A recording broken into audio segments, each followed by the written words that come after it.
Buckingham, and Sir Yes. Walter Herbert. Kenneth Wayne. Okay, Lady Anne, Kate. Hi, I'm Kate Nicole Mitchell, and I'm taking Lady Anne, and Evan will take the rest of my roles. Jennifer. And Jennifer Finger, I am doing War Gray, Sir James Blunt, and some other roles. Derek. Hi, I'm Derek Tarson. I am playing King Edward IV, Cardinal Bouchier, Bishop of Ely, Christopher Urswick, a miscellaneous bishop, and the second Lord to Richmond. Earl.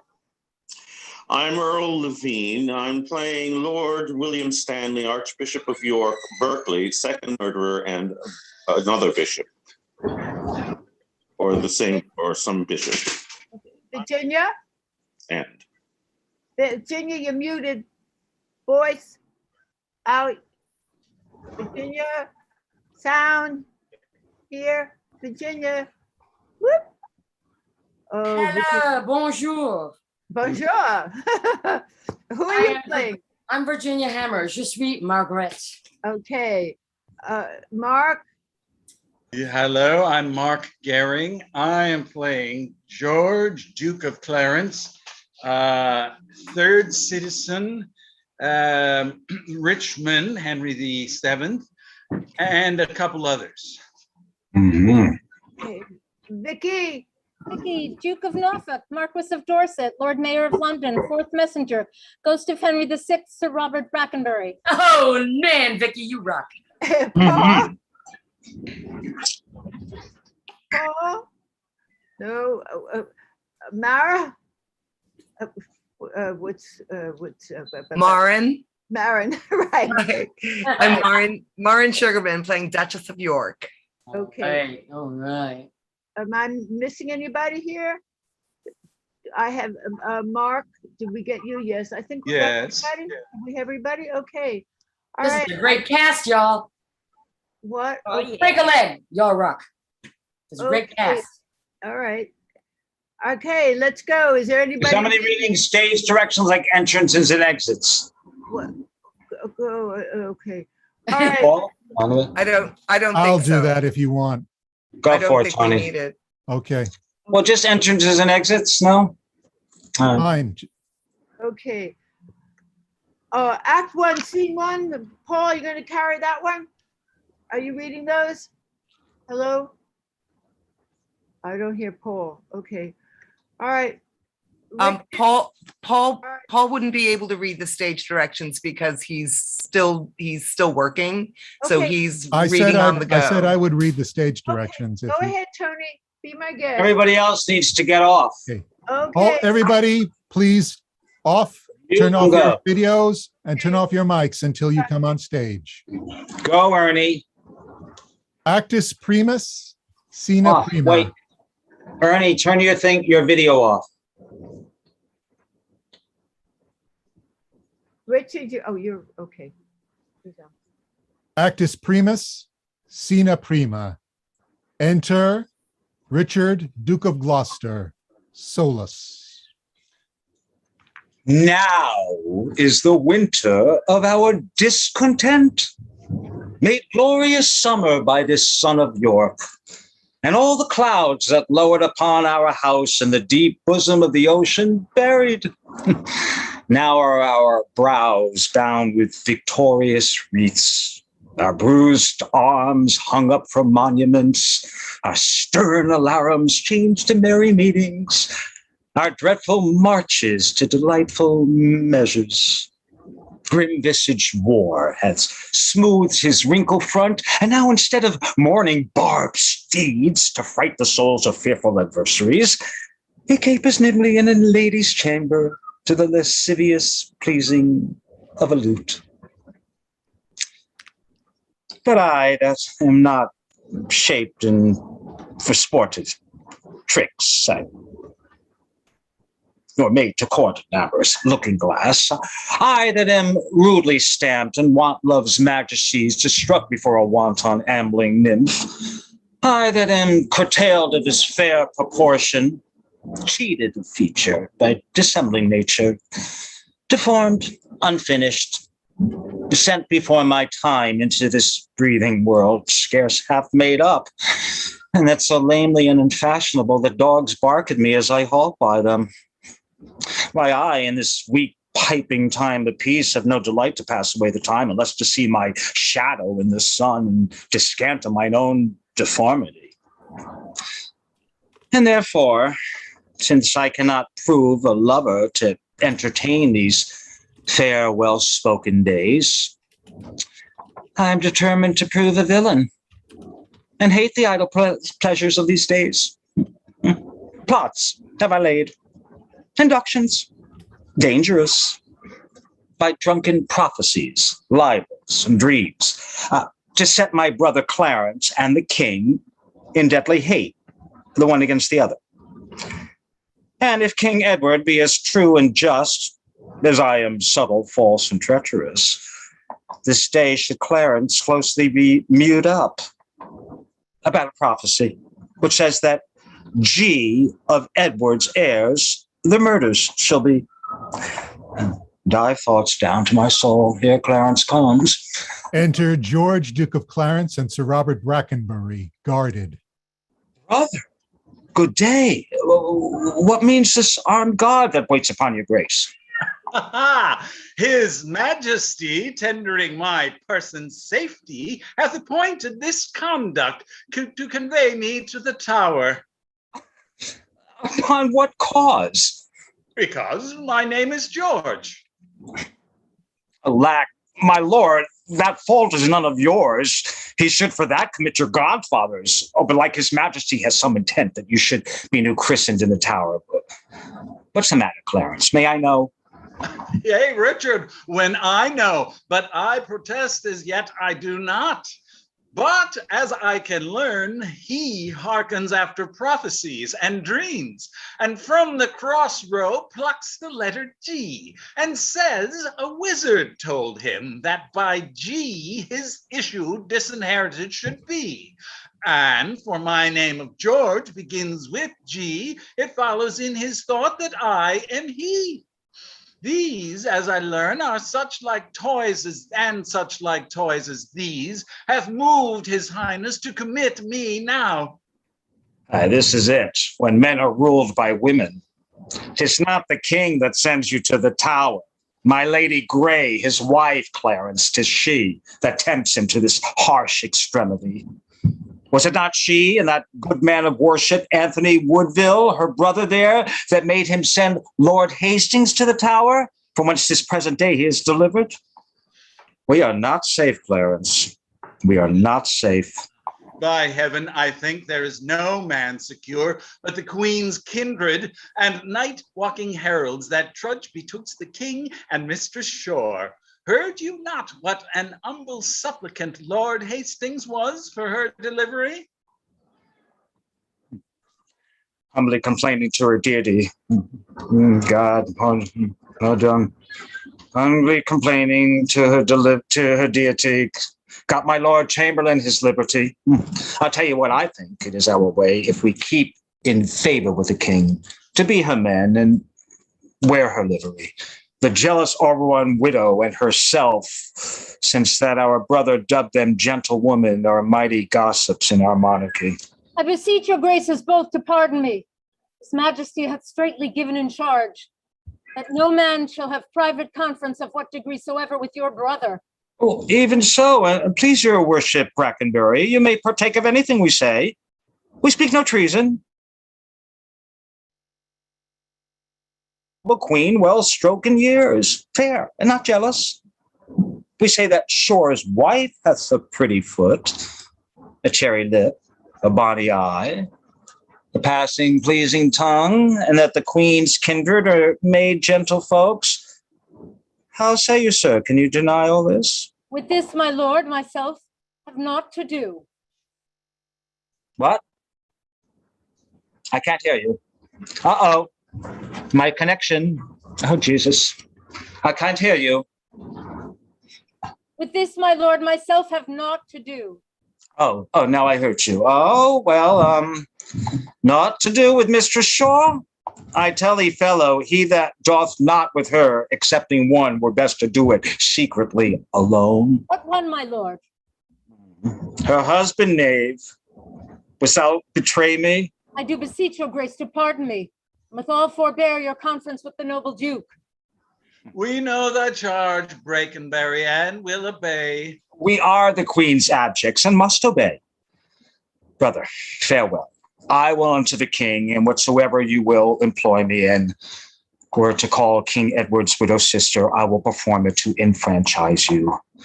Meantime, this deep disgrace in brotherhood touches me deeper than you can imagine. I know it pleaseth neither of us well. Well, your imprisonment shall not be long. I will deliver you, or else lie for you. Meantime, have patience. I must perforce. Farewell. Exit Clarence. And you too, Brackenberry. Go, tread the path that shall no return. Simple, plain Clarence. I do love thee so that I will shortly send thy soul to heaven, if heaven will take the present at our hands. Who comes here? The new delivered Hastings. Enter Lord Hastings. Good time of day unto my gracious lord. As much unto my good Lord Chamberlain.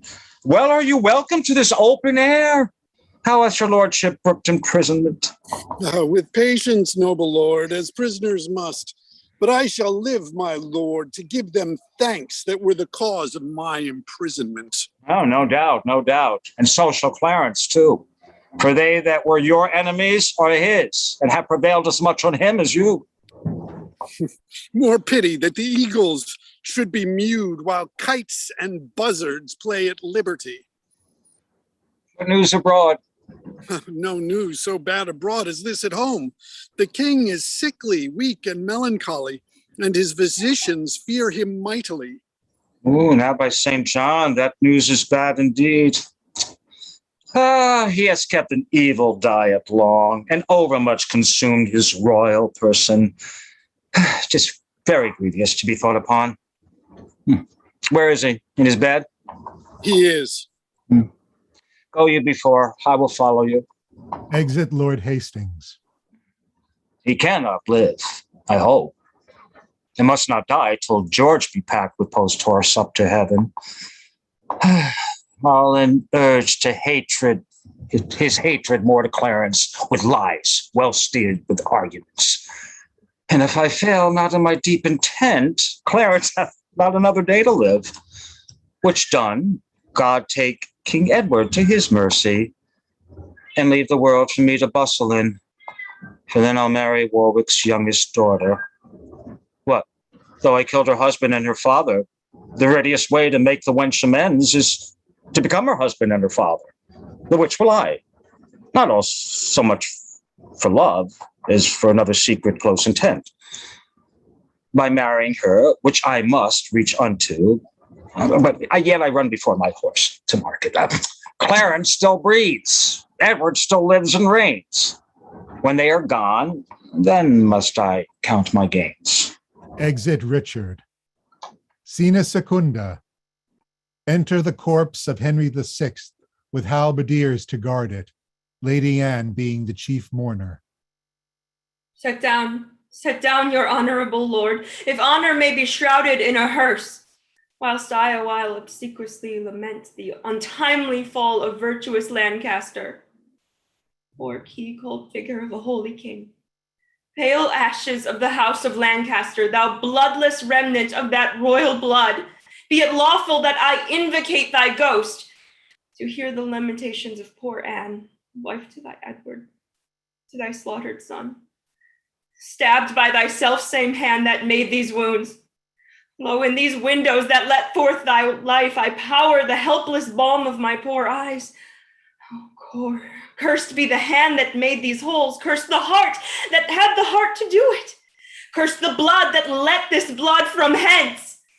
More direful hap betide that hated wretch that makes us wretched by the death of thee than I can wish to wolves, to spiders, toads, or any creeping venomed thing that lives. If ever he have child, abortive be it, prodigious and untimely brought to light, whose ugly and unnatural aspect may fright the hopeful mother at the view, and that be heir to his unhappiness.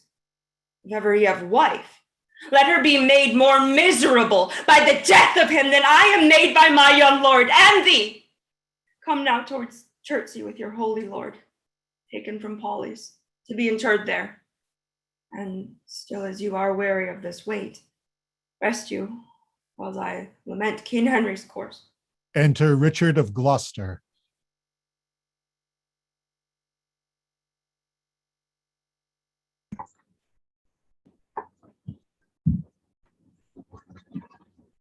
Stay you that bear the course and set it down.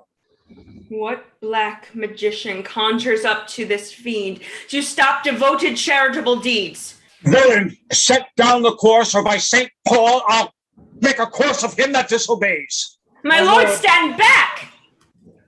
Unmannered dog. Let's go.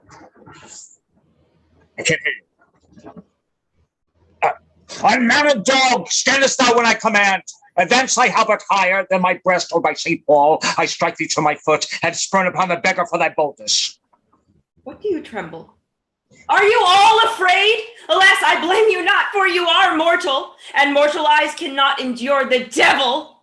Avaunt, thou dreadful minister of hell, thou hadst but power over his mortal body. His soul thou canst not have, therefore be gone! Sweet saint, for charity, be not so cursed. Foul devil, for God's sake hence, and trouble us not. For thou hast made the happy earth thy hell, filled it with cursing cries, and deep exclaims, if thou delight to view thy heinous deeds, behold this pattern of thy butcheries. Oh, gentlemen, see dead Henry's wounds, open their congealed mouths and bleed afresh. Blush, thou lump of foul deformity, for that 'tis thy presence that exhales this blood from cold and empty veins where no blood dwells. Thy deeds inhuman and unnatural provokes this deluge most unnatural. O God, which this blood mayst revenge his death. O earth, which this blood drinkst, revenge his death. Either heaven with lightning strike the murdered dead, or earth gape open wide and eat him quick, as thou dost swallow up this good king's blood, which his hell-governed arm hath butchered. Lady, you know no rules of charity, which renders good for bad, blessings for curses. Villain, thou knowst nor law of God, nor man, no beast so fierce, but knows some touch of pity. But I know none, and therefore am no beast. No beast so fierce. Oh, wonderful, when devils tell the truth. More wonderful when angels are so angry. Thou sage divine perfection of a woman, of these supposed crimes, to give me leave by circumstance, but to acquit myself. Vouchsafe diffused infection of man, of these known evils, but to give me leave by circumstance to curse thy cursed self. Fairer than tongue can name thee, let me have some patient leisure to excuse myself. Fouler than heart can think thee. Thou canst make no excuse, curant, but to hang thyself. By such despair I should accuse myself. And by despairing shalt thou stand excused for doing worthy vengeance on thyself, that didst unworthy slaughter upon others. Say that I slew them not. Then say they were not slain, but dead they are, and devilish slave by thee. I did not kill your husband. Why then he is alive. Nay, he is dead and slain by Edward's hands. In thy foul throat thou liest. Queen Margaret saw thy murderous falchion smoking in his blood, the which thou once didst bed against her breast, but that thy brothers beat aside the point. I was provoked by her slanderous tongue, that laid their guilt upon my guiltless shoulders. Thou wast provoked by thy might, thy bloody mind, that never dreamst on aught but butcheries. Didst thou not kill this king? I grant you. Dost grant me, hedgehog, then God grant me too. Thou mayst be damned for that wicked deed. Oh, he was gentle, mild, and virtuous. The better for the King of heaven that hath him.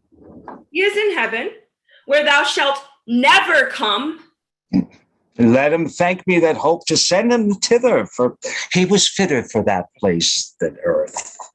And thou, unfit for any place but hell. Yes, one place else, if you will hear me name it. Some dungeon. Your bedchamber. I'll rest betide the chamber where thou liest. Oh, so will it, madam, for I lie with you. I hope so. I know so. But, gentle Lady Anne, to leave this keen encounter of our wits and fall something into a slower method, is not the causer of the timeless deaths of these Plantagenets, Henry and Edward, as blameful as the executioner? Thou wast the cause and most accursed effect. Your beauty was the cause of that effect. Your beauty that did haunt me in my sleep, to undertake the death of all the world so that I might live 1 hour in your sweet bosom. If I thought that, I tell thee, homicide, these nails should rent that beauty from my cheeks. These eyes could not endure the beauty's rack. You should not blemish it. If I stood by as all the world is cheered by the sun, so I by that. It is my day, my life.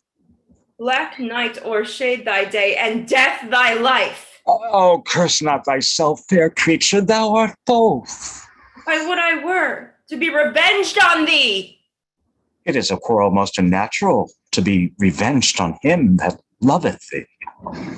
It is a quarrel just and reasonable, to be revenged on him that killed my husband. Oh, he that bereft the lady of thy husband did it help thee to a better husband. Is better doth not breathe upon the earth. He lives that loves thee better than he could. Name him. Plantagenet. Why, that was he.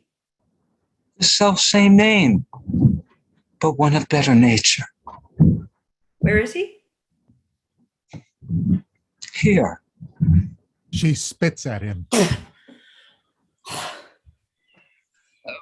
Why dost thou spit at me? Would it were mortal poison for thy sake! Oh, never came poison from so sweet a place. Never hun poison on a fouler toad. Out of my sight, thou dost infect mine eyes! Thine eyes, sweet lady, have infected mine.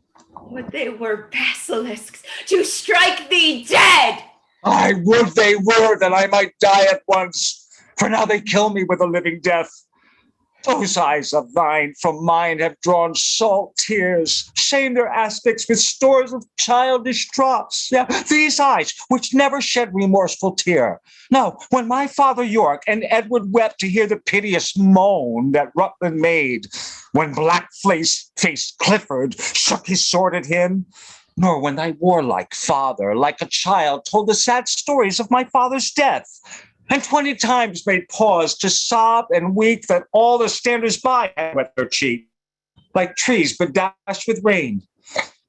And that my manly eyes did scorn a humble tear, and what these sorrows could not thence exhale, thy beauty hath, and made them blind with weeping. I never swayed to threat nor enemy. My turn sweet smoothing word. Oh, but now thy beauty is proposed my fee. My proud heart sues and prompts my tongue to speak. He looks scornfully at him. Teach not thy lips such scorn, for it was made for kissing, lady, not for such contempt. If thy revengeful heart cannot forgive, lo, I lend thee this sharp-pointed sword, which if thou shalt please to hide it in thy true breast, and let thy soul forth that adoreth thee, I lay it nakedly to the deadly stroke, and humbly beg the death upon my knee. He lays his breast open. She offers at it with his sword. No, do not pause. For I did kill King Henry, but 'twas thy beauty that provoked me. Nay, now dispatch. 'Twas I that stabbed young Edward, but 'twas thy heavenly face that set on me. She lets the sword fall. No, take up the sword again, or take me up. Arise, dissembler. Though I wish thy death, I will not be thy executioner. Then bid me kill myself, and I will do it. I have already. That was in thy rage. Speak it again, even with this word, this hand, which for thy love did kill thy love, shall for thy love kill a fair, truer love. To both their deaths shall thou be accessory. I would I knew thy heart. Disfigured in my tongue. I fear me. Both are false. Then never man was true. Well, put up your sword. Say then my peace is made. That shalt thou know hereafter. But shall I live in hope? All men, I hope, live so. Vouchsafe to wear this ring. Look how my ring encompasseth thy finger. Even so thy breast encloses my poor heart. Wear both of them, for both of them are thine. And if thy poor devoted servant may but beg one favor of thy gracious hand, thou dost confirm his happiness forever. What is it? That it may please you, leave these sad designs to him that most caused to be a mourner. And presently repair to Crosby House, where, after I have solemnly interred at Chestry Monastery this noble king, and wet his grave with my repentant tears, I will, with all expedient duty, to see you for divers unknown reasons, I beseech you, grant me this boon. With all my heart, and much it joys me too, to see you are become so penitent. Tressel and Barclay, go on with me. Bid me farewell. It's more than you deserve. But since you teach me how to flatter you, imagine I have said farewell already. Exit Lady Anne with the two attendants.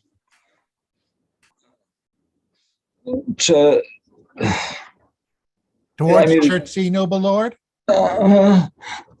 No, to Whitefriars. There attend my coming. Exit the corpse of King Henry with its attendants. Was ever a woman in this humor wooed? Was ever a woman in this humor won? I'll have her, but I will not keep her long. What, I that killed her husband and his father, to take her in her heart's extremist hate with curses in her mouth, tears in her eyes, the bleeding witness of my hatred by having God, her conscience, in these bars against me? And I no friends to back my suit withal, but the plain devil and dissembling looks. And yet to win her, all the world's nothing. She forgot already that brave Prince Edward, her lord, whom I, some 3 months since, stabbed in my angry mood at Tewkesbury. A sweeter and lovelier gentleman, framed in the prodigality of nature, young, valiant, wise, and no doubt right royal, the spacious world cannot again afford. And will she yet abase her eyes on me that cropped the golden prime of this sweet prince and made her widow to a woeful bed on me, whose all not equals Edward's moiety? On me that halts and misshapen thus, my dukedom to a beggarly denier, and do mistake my person all this while. Well, upon my life, she finds, although I cannot, myself to be a marvelous, proper man. I'll be at charges for a looking glass and entertain a scorn or two of tailors to study fashions, adorn my body. Since I am crept in favor with myself, I will maintain it with some little cost. First, I'll turn yon fellow to his grave, and then, returning, lamenting to my love, shine out, fair sun, till I have brought a glass, that I may see my shadow as I pass. Exit Richard of Gloucester. Scene Tertia. Enter the Queen Mother, Lord Rivers, and Lord Grey. Have patience, madam. There is no doubt His Majesty will soon recover his accustomed health. And that you brook it ill, it makes him worse. Therefore, for God's sake, entertain good comfort and cheer his grace with quick and merry eyes. If he were dead, what would betide on me? If he were dead, what would betide on me? No other harm but loss of such a lord. The loss of such a lord includes all harms. The heavens have blessed you with a goodly son to be your comforter when he is gone. Ah, he is young, and his minority is put unto the trust of Richard Gloucester, a man that loves not me nor none of you. It is concluded he shall be protector. It is determined, not concluded yet. So it must be if the king miscarry. Enter the Duke of Buckingham and Lord Derby. Here comes the Lord of Buckingham and Derby. Good time of day unto your royal grace.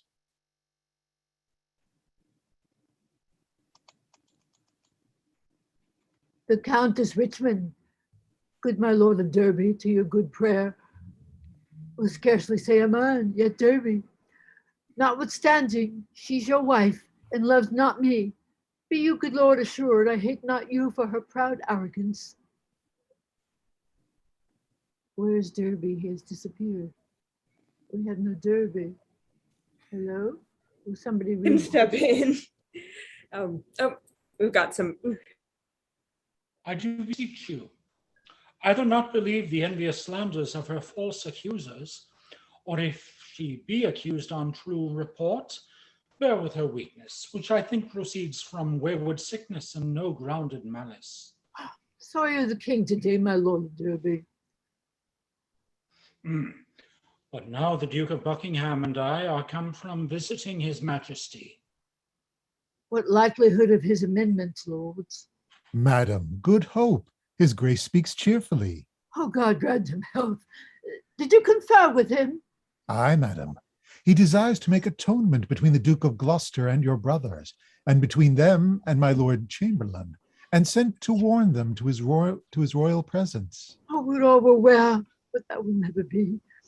I fear our happiness is at the height. Enter Richard of Gloucester. They do me wrong, and I will not endure it. Who is it that complains unto the king that I, forsooth, am stern and love them not? By holy Paul, they love his grace but lightly that fill his ears with such dissentruous rumors. Because I cannot flatter and look fair, smile in men's faces, smooth, deceive, and cog, duck with French nods and apish curtsies, I must be held a rancorous enemy. Cannot a plain man... Hold on.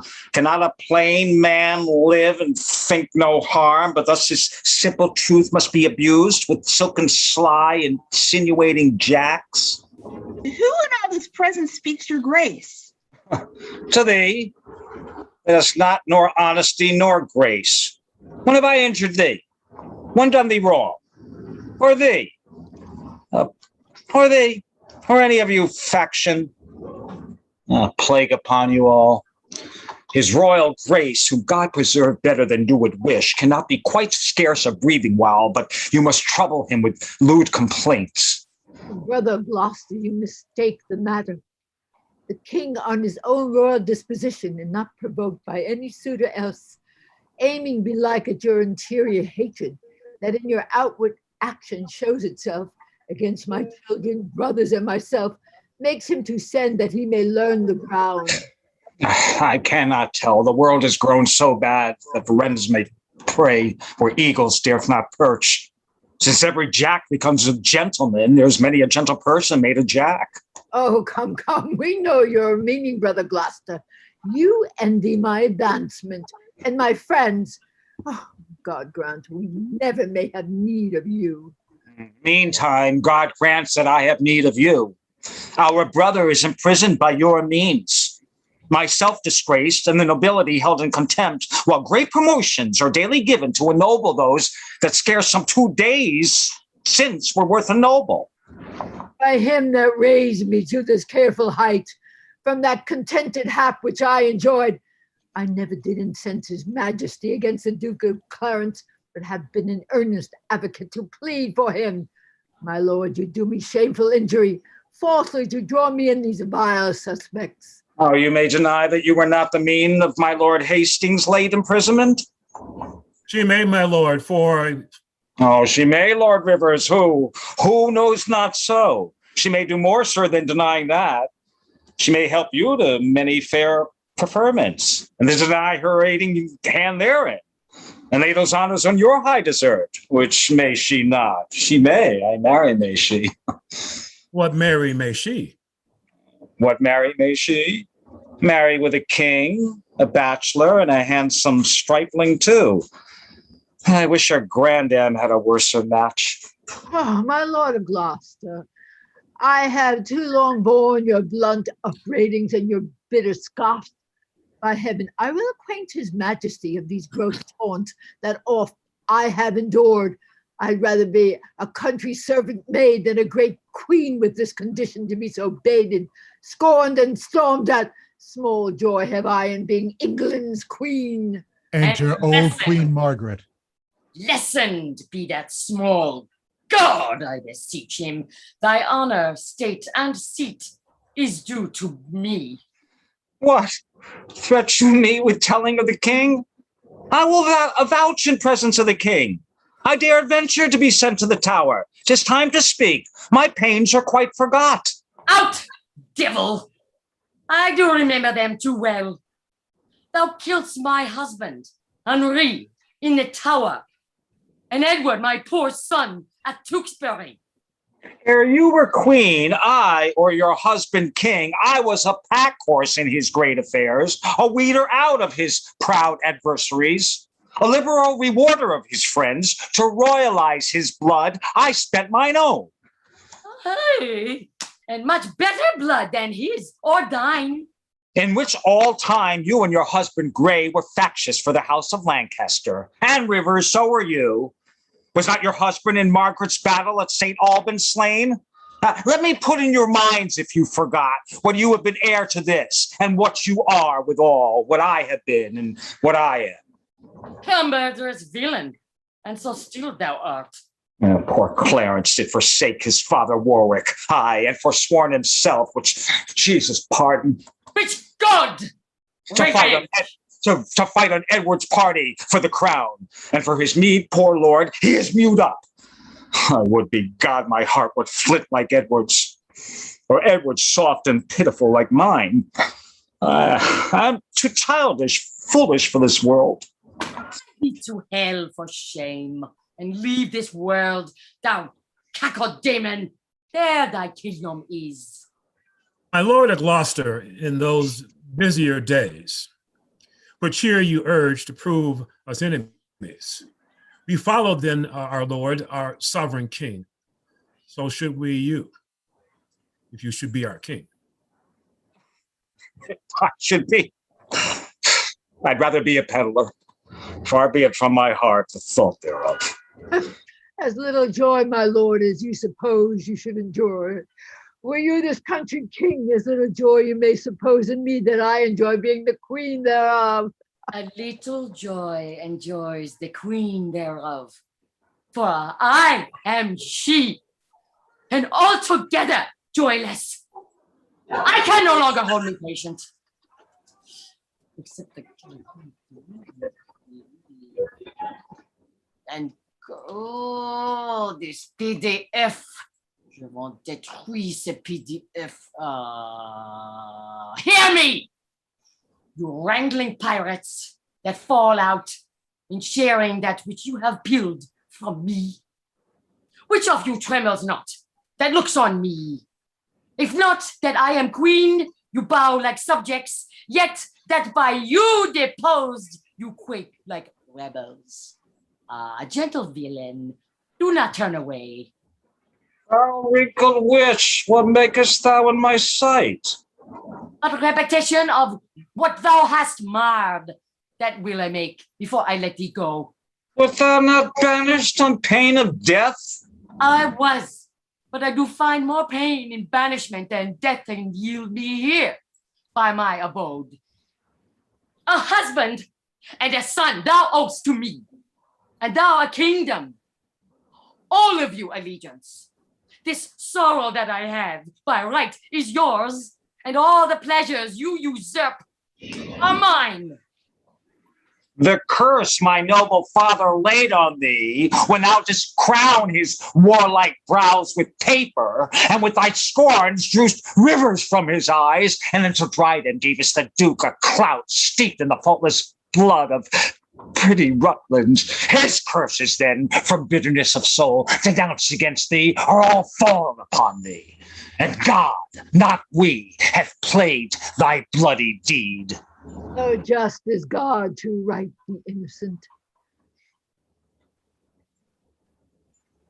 Hastings? What do you say to that, Hastings? Hastings, anybody? Oh, 'twas the foulest deed to slay that babe, and the most merciless that e'er was heard of. Tyrants themselves wept when it was reported. What do you no say? man but prophesied revenge for it. Northumberland, then present, wept to see it. What? Were you all snarling all before I came? Ready to catch each other by the throat and turn you all your hatred now on me? Did York's dread curse prevail so much with heaven that Henry's death, my lovely Edward's death, their kingdom's loss, my woeful banishment, should all but answer for that peevish brat? Can curses pierce the clouds and enter heaven? Why then, give way, dull clouds, to my quick curses. Though not by war, by surfeit, die your king, as ours by murder, to make him a king. Edward, thy son that now is Prince of Wales, for Edward, our son that was Prince of Wales, die in his youth by like untimely violence. Thyself, a queen, for me that was a queen, outlive thy glory, like my wretched self. Long mayst thou live to wail thy children's death, and see another as I see thee now, decked in thy rights, as thou art stalled in mine. This PDF can freak itself. Now it flips all around. This techno can screw itself. Yes, sorry, and now we are on page 34. I'm so sorry about this. 31. 31, merci beaucoup. All right, yeah. Thank you, merci. Long may thou live to wail thy children's death and see another, as I see thee now, decked in thy rights, as thou art stalled in mine. Long die thy happy days before thy death, and after many lengthened hours of grief, die neither mother, wife, nor England's queen. Rivers and Dorset, you were standers by, and so wast thou, Lord Hastings, when my son was stabbed with bloody daggers. God, I pray him that none of you may live his natural age, but by some unlooked accident cut off. Have done thy charm, ye hateful withered hag. And leave out thee? Stay, dog, for you shalt hear me. If heaven have any grievous plague in store, exceeding those that I can wish upon thee, oh, let them keep it till thy sins be ripe, and then hurl down their indignation on thee, the troubler of the poor world's peace. The worm of conscience still be gnaw thy soul. Thy friends suspect for traitors while thou livest, and take deep traitors for thy dearest friends. No sleep close up that deadly eye of thine, unless it be while some tormenting dream affrights thee with a hell of ugly devils. Thou elvish marked, abortive, rooting hog, thou that wast sealed in thy nativity, the slave of nature and the son of hell, thou slander of thy heavy mother's womb, thou loathed issue of thy father's loin, thy rag of honor, thou detested Margaret. Richard. I call thee not. I cry thee mercy then, for I did think that thou hast called me with all these bitter names. Why, so I did, but look for no reply. Oh, let me make the period to my curse. 'Tis done by me, and ends in Margaret. Thus have you breathed your curse against yourself. Poor painted queen, vain flourish of my fortune. Why strewest thou sugar on that bottled spider, whose deadly web ensnareth thee about? Fool! Fool! Thou whetst a knife to kill thyself. The day will come when thou shalt wish for me to help thee curse this poisonous bunchback toad. False spoken woman, end thy frantic curse, lest to thy harm thou move our patience. Foul shame upon you! You have all moved mine. Ah. Richard, speak. Were you well served, you would be taught your duty. That's supposed to be Rivers, I believe. Sorry about that. That's not me. That's Rivers. Were you well served, you would be taught your duty. Right. To serve me well, you all should do me duty. Teach me to be your queen, and you my subjects. Oh, serve me well, and teach yourselves that duty. Dispute not with her. She is lunatic. Peace, Master Marquess. You are malapert. Your foul new stamp of honor is scarce current. Oh, that your young nobility could judge what 'twere to lose it and be miserable. They that stand high have many blasts to shake them, and if they fall, they dash themselves to pieces. Good counsel. Marry, learn it. Learn it, Marquess. It touches you, my lord, as much as me. Aye, and much more. But I was born so high. Our eyrie buildeth in the cedar's top, that dallies with the wind, and scorns the sun. And turns the sun to shade. Alas, alas. Witness my son now in the shade of death, whose bright outshining beams thy cloudy wrath hath in eternal darkness folded up. Your eyrie buildeth in our eyrie's nest. Oh God, that ceased it, do not suffer so. Do not suffer it. As it was won with blood, lost be it so. Peace, peace for shame, if not for charity. That's not a charity, nor shame to me. Uncharitably with me hath you dealt, and shamefully my hopes by you are butchered. My charity is outrage, life my shame, and in that shame still live my sorrows, rage. Have done. Have done. Oh, princely Buckingham, oh, I'll kiss thy hand in sign of league and amity with thee. Now fair before thee, and thy noble house. Thy garments are not spotted with our blood, nor thou within the compass of my curse. Not no one here, for curses never pass the lips of those that breathe them in the air. I will not think, but they ascend the sky, and there awake God's gentle sleeping peace. Oh, Buckingham, take heed of yonder dog. Look, when he fawns, he bites. And when he bites, his venom tooth will rankle to the death. Have not to do with him.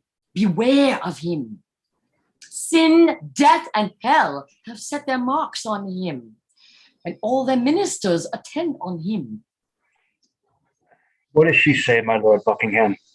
Nothing that I respect, my gracious lord. What? Dost thou scorn me for my gentle counsel, and soothe the devil that I warned thee from? Oh.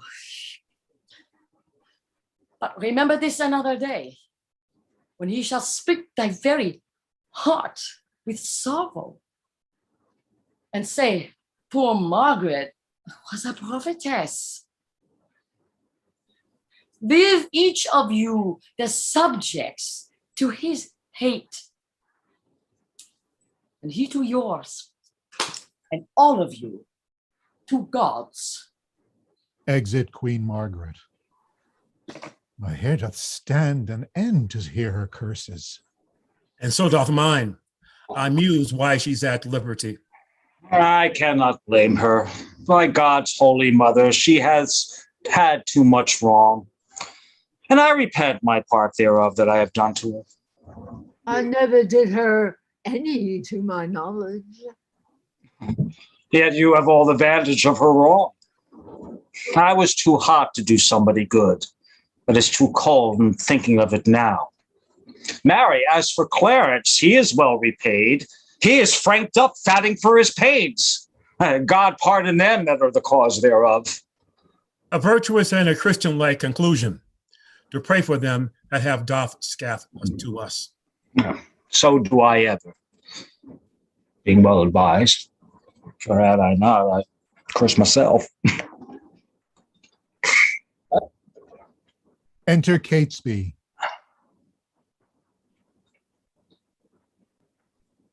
Catesby, honey, anybody. That's the track.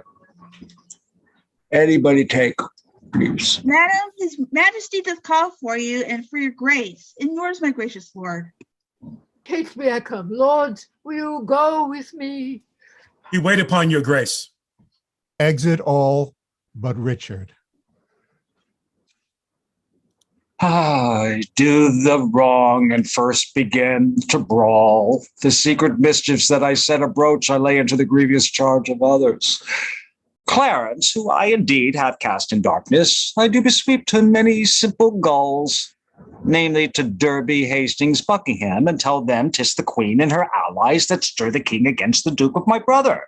Now they believe it, and withal wet me to be revenged on Rivers, Dorset, Grey. But then I sigh, and with a piece of scripture tell them that God bids us do good for evil, and thus I cloak my naked villainy with odds, old ends, stolen forth of Holy Writ, and seem a saint, when most I play the devil.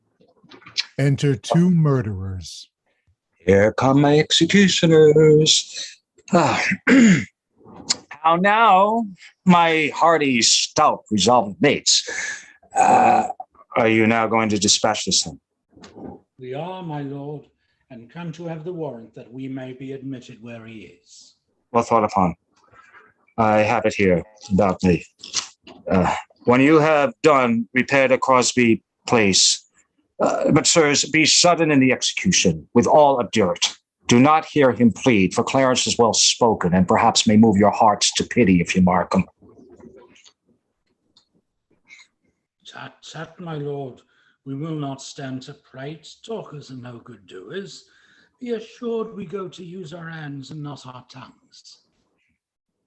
Your eyes drop millstones when fools' eyes fall tears. I like you, lads. About your business. Straight. Go, dispatch. We will, my noble lord. They all exit. Scena Quarta, the Tower of London. Enter Clarence and a keeper. Why looks your grace so heavy today?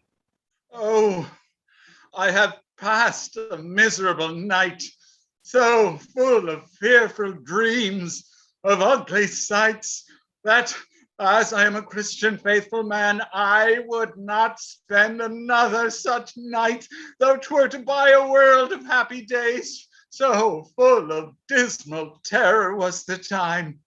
What was your dream, my lord? I pray you, tell me. Methoughts that I had broken from the tower and was embarked to cross to Burgundy, and in my company my brother Gloucester, who from my cabin tempted me to walk upon the hatches. There we looked toward England and cited up 1,000 heavy times during the wars of York and Lancaster that had befallen us. As we paced along upon the giddy footing of the hatches, methought that Gloucester stumbled, and in falling struck me that thought to stay him overboard into the tumbling billows of the main. Oh, Lord, methought what pain it was to drown, what dreadful noise of water in mine ears, what sights of ugly death within mine eyes. Methought I saw 1,000 fearful wrecks, 1,000 men that fishes gnawed upon, wedges of gold, great anchors, heaps of pearl, inestimable stones, unvalued jewels, all scattered in the bottom of the sea.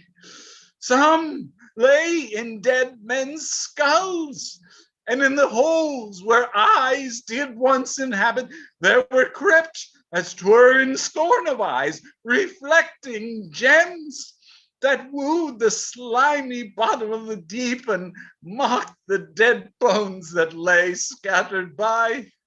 Had you such leisure in the time of death to gaze upon these secrets of the deep? Methought I had, and often did I strive to yield the ghost, but still the envious flood stopped in my soul and would not let it forth to find the empty, vast, and wandering air, but smothered it within my panting bulk, who almost burst to belch it in the sea.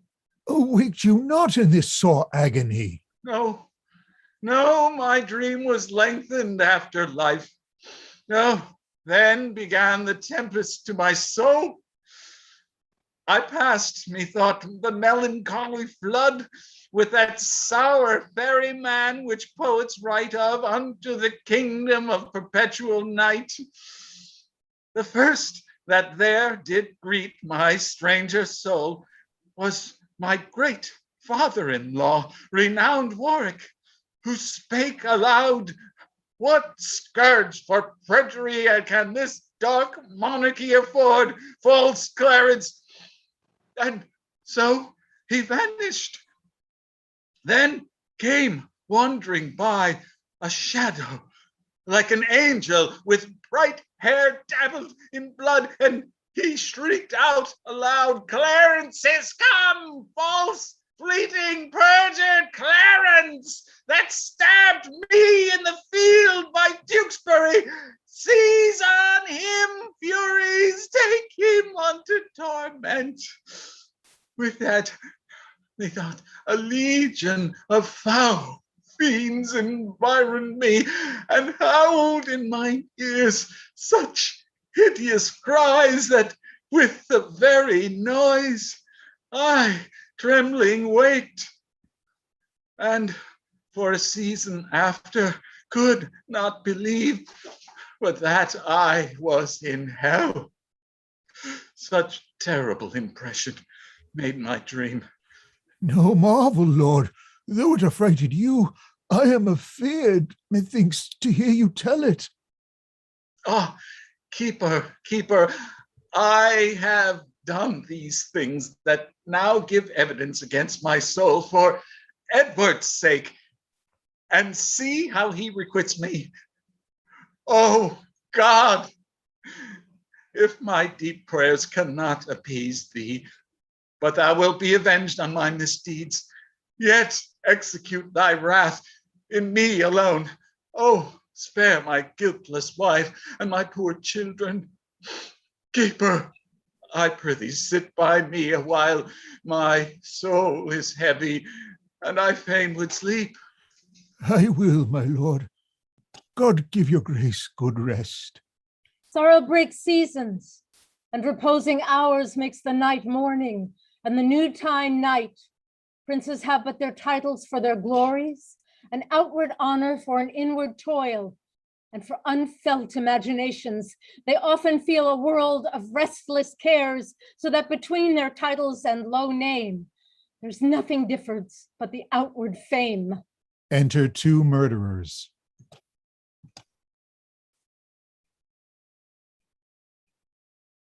Enter the two murderers. Yes. Where's my number one murderer? Oh, who's here?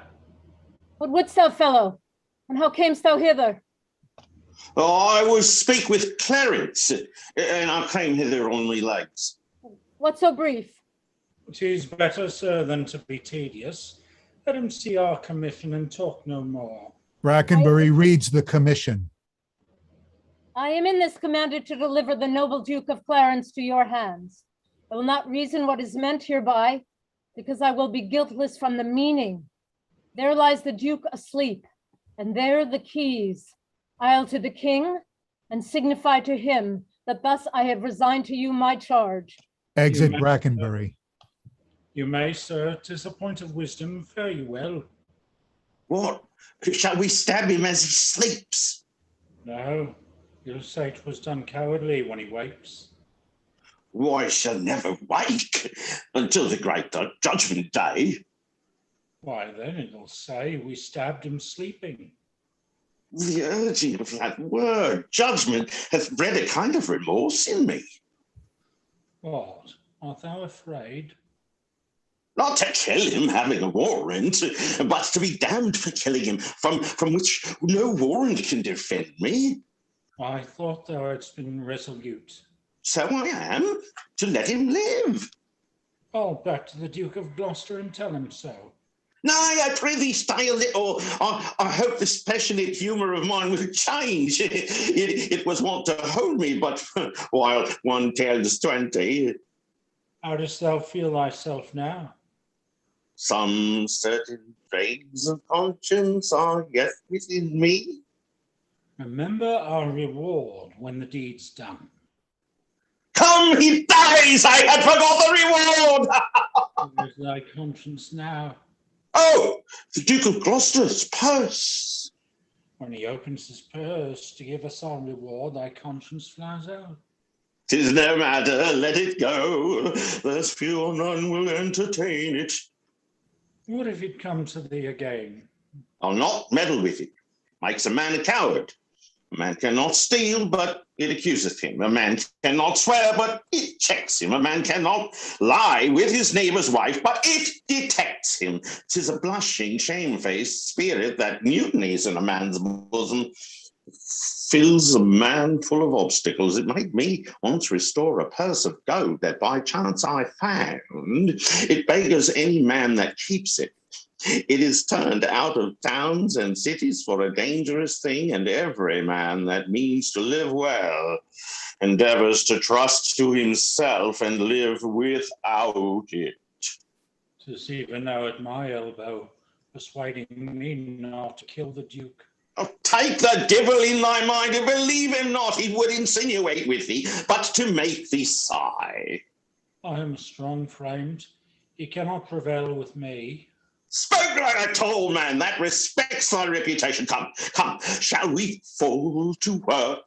Take him on the costard with the hilt of thy sword, and then throw him into the malmsey butts in the next room. Oh, excellent device. And make a sop of him. Oft he wakes. Strike! No, we'll reason with him. Oh.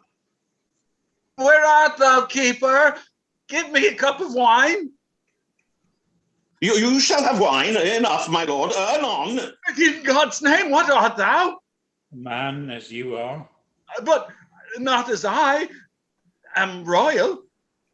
Nor you as we are, loyal.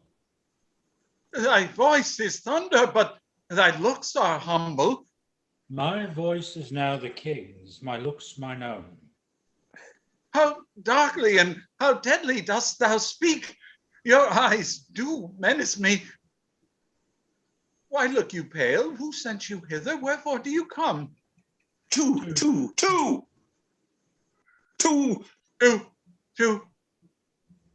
murder me? I! You scarcely have the hearts to tell me so, and therefore cannot have the hearts to do it. Wherein, my friends, have I offended you? Offended us you have not, but the king. I shall be reconciled to him again. Never mind, my lord. Therefore prepare to die. Are you drawn forth among a world of men to slay the innocent?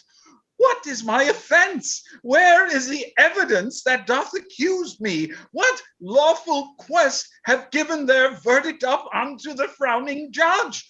Or who pronounced the bitter sentence of poor Clarence' death before I be convicted by course of law? To threaten me with death is most unlawful. I charge you, as you hope for any goodness, that you depart and lay no hands on me. The deed you undertake is damnable. What we will do, we do upon command. And he that hath commanded is our king. Erroneous vassals, the great King of kings hath in the table of his law commanded that thou shalt do no murder. Will you then spurn at his edict and fulfill a man's? Take heed, for he holds vengeance in his hand to hurl upon the heads that break his law. And that same vengeance doth he hurl on thee for false forswearing and for murder too. Thou didst receive the sacrament to fight and quarrel of the house of Lancaster. And like a traitor to the name of God didst break that vow, and with thy treacherous blade unripped the bowels of thy sovereign son. Whom thou wast sworn to cherish and defend. How canst thou urge God's dreadful law to us when thou hast broken in such dear degree? Alas, for whose sake did I that ill deed? For Edward, for my brother, for his sake. He sends you not to murder me for this, for in that sin he is as deep as I. If God will be avenged for the deed, oh, know you yet he doth it publicly. Take not the quarrel from his powerful arm. He needs no indirect or lawless course to cut off those that have offended him.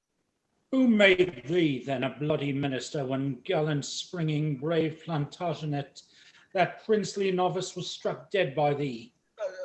My brother's love, the devil, and my rage. Thy brother's love, our duty, and thy faults provoke us hither now to slaughter thee. If you do love my brother, hate not me. I am his brother, and I love him well. If you are hired for meed, go back again, and I will send you to my brother Gloucester, who shall reward you better for my life than Edward will for tidings of my death. You are deceived. Your brother Gloucester hates you. Oh no, he loves me and he holds me dear. Go you to him from me. Aye, so we will. Tell him, when that our princely father York blessed his 3 sons with his victorious arm, he little thought of this divided friendship. Bid Gloucester think on this, and he will weep. Aye, millstones as he lessoned us to weep. Oh, do not slander him, for he is kind. Right, as snow in harvest. Come, you deceive yourself. 'Tis he that sends us to destroy you here. It cannot be, for he bewept my fortune and hugged me in his arms and swore with sobs that he would labor my delivery. Oh, so he doth, when he delivers you from this earth's thraldom to the joys of heaven. Make peace with God, for you must die, my lord. Have you that holy feeling in your souls to counsel me to make my peace with God? And are you yet to your own soul so blind that you will war with God by murdering me? Oh, sirs, consider that they set you on to do this deed will hate you for the deed. What shall we do? Relent and save your souls. Which of you, if you were a prince's son, being pent from liberty as I am now, if 2 such murderers as yourselves came to you, would not entreat for life as you would beg were you in my distress? Relent? No, 'tis cowardly and womanish. Not to relent is beastly, savage, devilish. My friend, I spy some pity in thy looks. Oh, if thine eye be not a flatterer, come thou on my side and entreat for me, a begging prince. What beggar pities not? Look behind you, my lord! The first murderer stabs Clarence. And that, and if all this will not do, I'll drown you in the malmsey butt within. The first murderer Bloody exits, deep. dragging the body of Clarence. Desperately dispatched. How fain, like Pilate, would I wash my hands of this most grievous murder. The first murderer re-enters. Oh no, what meanest thou that thou helpst me not? By heaven, the Duke shall know how slack you have been. I would he knew that I have saved his brother. That take thou the fee, and tell him what I say. For I repeat me that the Duke is slain. The second murderer exits. So do not I. Go, coward as thou art. Well, I'll go hide the body in some hole, till that the Duke give order for his burial. And when I have my mead, I will away, for this will out, and then I must not stay. And the first murderer exits. Act 2, Scene 1. Actus secundus, Scena prima. With a flourish, enter the king, sick, the queen, Lord Marquess Dorset, Rivers, Hastings, Catesby, Buckingham, and Woodville. Why, so now I have done a good day's work. You peers, continue this united league. I every day expect an embassage from my Redeemer to redeem me hence, and more to peace my soul shall part to heaven, since I have made my friends at peace on earth. Dorset and Rivers, take each other's hands. Dissemble not your hatred, swear your love. By heaven, my soul is purged from grudging hate, and with my hand I seal my true heart's love.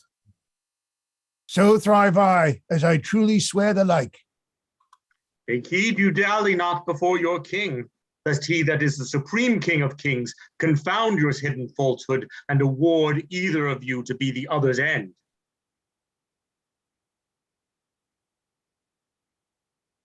So prosper I and swear perfect love, and I as the love Hastings with my heart. Madam, yourself is not exempt from this, nor you, son Dorset, Buckingham, nor you. You have been factious one against the other. Wife, Love Lord Hastings, let him kiss your hand, and what you do, do it unfeignedly. There, Hastings, I will never more remember our former hatred, so that I and mine. Dorset, embrace him. Hastings, love Lord Marquess. This interchange of love, I here protest upon my part, shall be inviolable. And so swear I. Now, princely Buckingham, seal thou this league with thy embracement to my wives' allies, and make me happy in your unity. Whenever Buckingham doth turn his hate upon your grace, but with all duteous love doth cherish you and yours, God punish me with hate in those where I expect most love. When I have most need to employ a friend, and most assured that he is a friend, deep, hollow, treacherous, and full of guile be he unto me. This do I beg of heaven, when I am cold in love to you and yours. They all embrace. A pleasing, cordial, princely Buckingham is this thy vow unto my sickly heart. There wanteth now our brother Gloucester here to make a blessed period of this peace. And in good time, here comes Sir Richard Ratcliffe and the Duke. Enter Ratcliffe and Richard of Gloucester. Good morrow to my sovereign king and queen, and princely pairs, a happy time of day. Happy indeed, as we have spent the day. Gloucester, we have done deeds of charity, made peace of enmity, fair love of hate, between these swelling wrong insensate peers.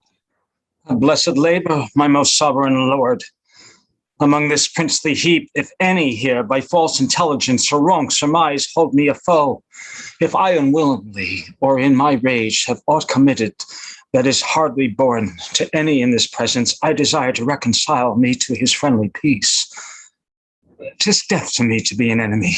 I hate it and desire all good men's love. First, madam, I entreat true peace of you, which I will purchase with my duteous service. Of you, my noble cousin Buckingham, if any grudges were lodged between us, of you and you, Lords Rivers and Dorset, that all with all desert have frowned on me, or you, Lord Woodcock, I cannot believe I didn't put in my battery.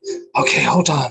Jesus Christ. Woodcock and Lord Scales, or you, dukes, earls, lords, gentlemen, indeed of all, I do not know that Englishman alive with whom my soul is any jots at odds, more than the infant that is born tonight. I thank my God for my humility. A holy day shall this be kept hereafter. I would to God all strifes were well compounded. My sovereign lord, I do beseech your highness to take our brother Clarence to your grace. Why, madam, have I offered love for this? To be so flouted in this royal presence? Who knows not that the gentle Duke is dead? You do an injury to scorn his course. Who knows not he is dead? Who knows he is?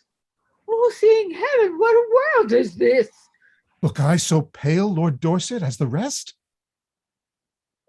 Ay, my good lord, had no man in the presence, but his red colour hath forsook his cheeks. Is Clarence dead? The order was reversed. But he, poor man, by your first order died at a winged mess Mercury did bear. Some tardy cripple bare the counterman that came too lag to see him buried. God grant that some less noble and less loyal, near in bloody thoughts and not in blood, deserve not worse than wretched Clarence did, and yet go current from suspicion. Enter the Earl of Derby.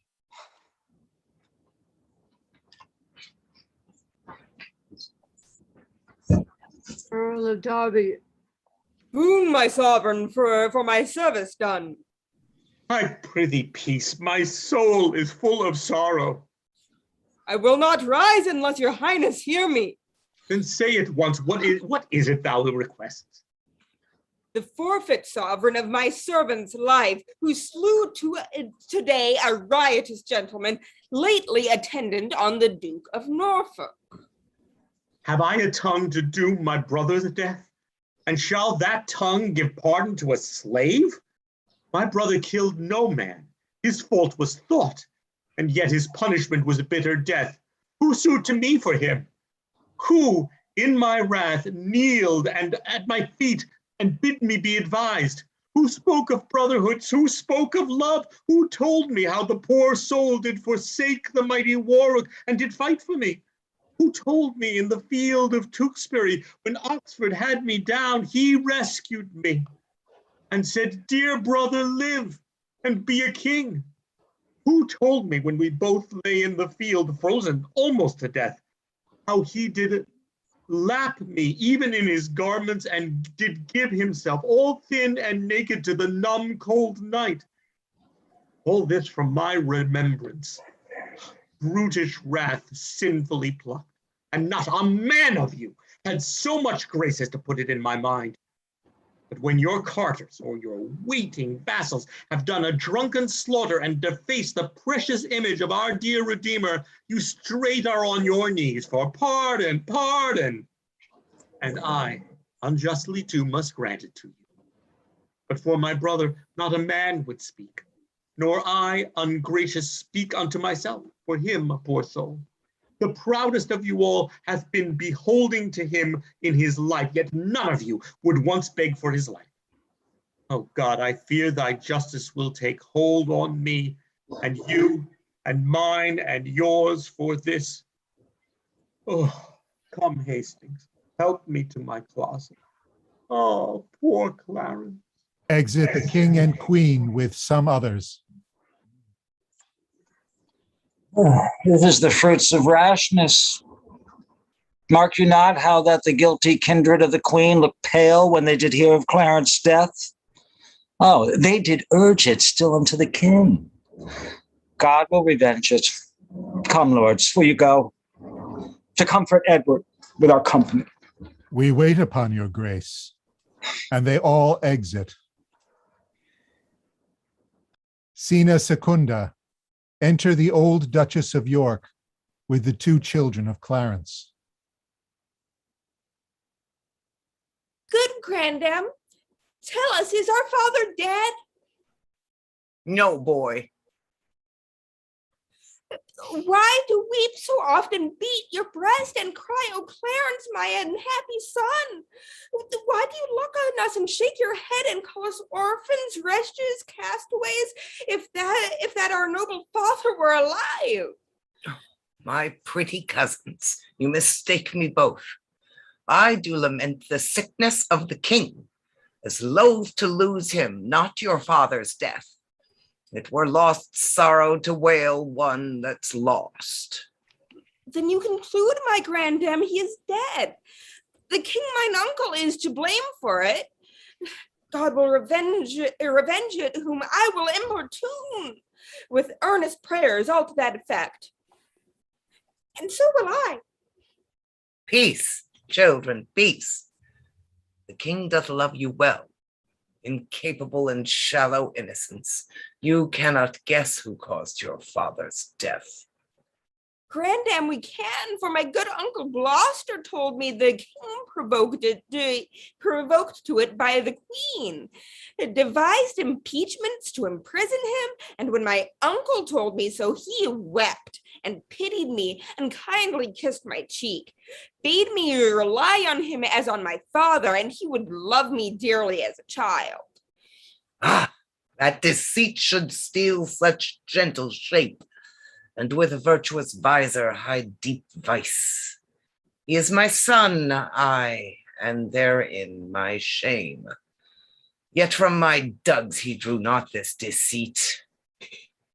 Think you my uncle did dissemble, grandam? Aye, boy. I cannot think it. Hark, what noise is this? Enter the queen with her hair about her ears, Rivers and Dorset following after her. Who shall hinder me to wail and weep, to chide my fortune and torment my soul, join with black despair against my soul, and to myself become an enemy? What means this scene of rude impatience? To make an act of tragic violence. Edward, my lord, thy son, our king, is dead. Why grow the branches when the root is gone? Why wither not the leaves that want their sap? If you will live, lament. If die, be brief. Oh, let our swift-winged souls may catch the kings, or like obedient subjects follow him to his new kingdom of near-changing night. So much interest have in thy sorrow, as I had title in thy noble husband. I have bewept a worthy husband's death, and lived with looking on his images.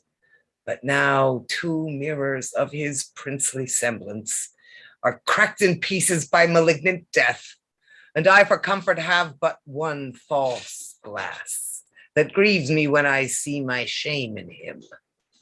Thou art a widow, yet thou art a mother, and hast the comfort of thy children left, but death hath snatched my husband from mine arms, and plucked 2 crutches from my feeble hands, Clarence and Edward. Oh, what cause have I, thine being but a moiety of my moan, to overgo thy woes and drown thy cries? Oh, aunt, you wept not for our father's death. How can we aid you with our kindred tears? Our fatherless distress was left unmoaned, your widow dolor likewise unwept. Oh, give me no help in lamentation. I am not barren to bring forth complaints. All springs reduce their currents to mine eyes, that I, being governed by the watering moon, may send forth plenteous tears to drown the world. Ah, for my husband, for my dear Lord Edward. For our father, for our dear Lord Clarence. Alas, for both mine Edward and Clarence. Oh, what stay had I but Edward, and he's gone. What stay had we but Clarence, and he's gone? What stays had I but they, and they are gone? Oh, was never widow had so dear a loss. For never orphans had so dear a loss. Was never mother had so dear a loss. Alas, I am the mother of these griefs. Their woes are parceled, mine is general. For she and Edward weeps, and so do I. I for a Clarence weep, so doth not she. These babes for Clarence weep, so do not they. Alas, you 3 on me threefold distressed. Power all your tears. I am your sorrow's nurse, and I will pamper it with lamentation.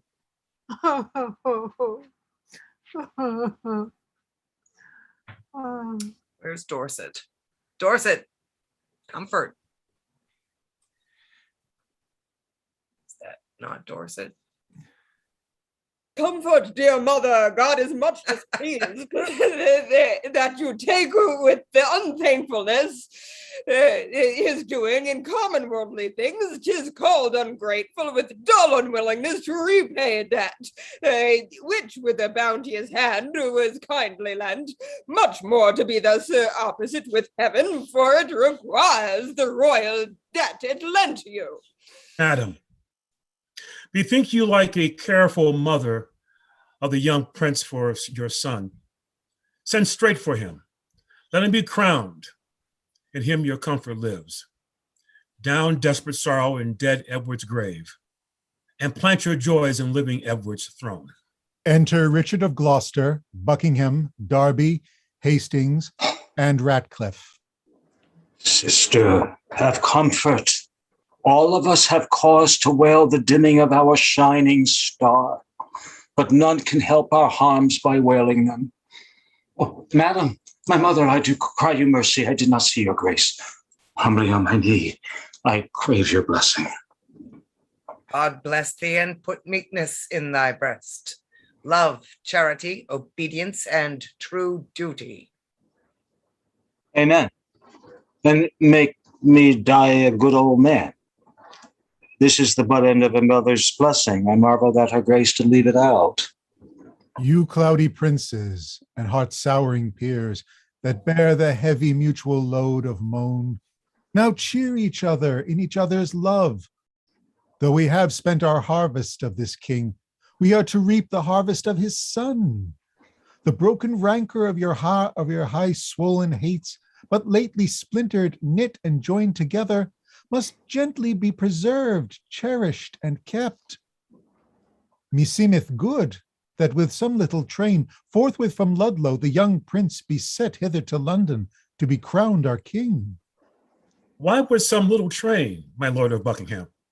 Marry, my lord, lest by a multitude the new healed wound of malice should break out, which would be so much the more dangerous by how much the estate is green and yet ungoverned, where every horse bears his commanding rein and may direct his course as please himself, as well the fear of harm in harm apparent, in my opinion, ought to be preserved. I hope the king made peace with all of us, and the compact is firm and true in me. And so in me, and so I think in all. Yes, since it is but green, it should be put to no apparent likelihood of breach, which haply by much company might be urged. Therefore, I say with noble Buckingham that it is meet so few with should fetch the prince. And so say I. Then be it so, and go we to determine who they shall be that straight shall post to London. Madam, and you and my sister, will you go to give your censures in this business? They all exit, but Buckingham and Richard remain. My lord, whoever journeys to the prince, for God's sake, let us two not stay at home. For by the way, I'll sort occasion as ludes to the story we late talked of, to part the queen's proud kindred from the prince. My other self, my counsel's consistory, my oracle, my prophet, and my dear cousin. I, as a child, will go in thy direction. Toward London, then. I will not stay behind. The two men exit. Scena tertia. Enter one citizen at one door and another at the other.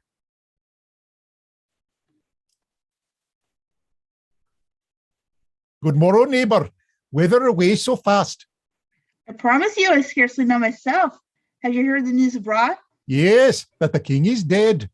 Ill news, bar lady, seldom comes to better. I fear it's a giddy world.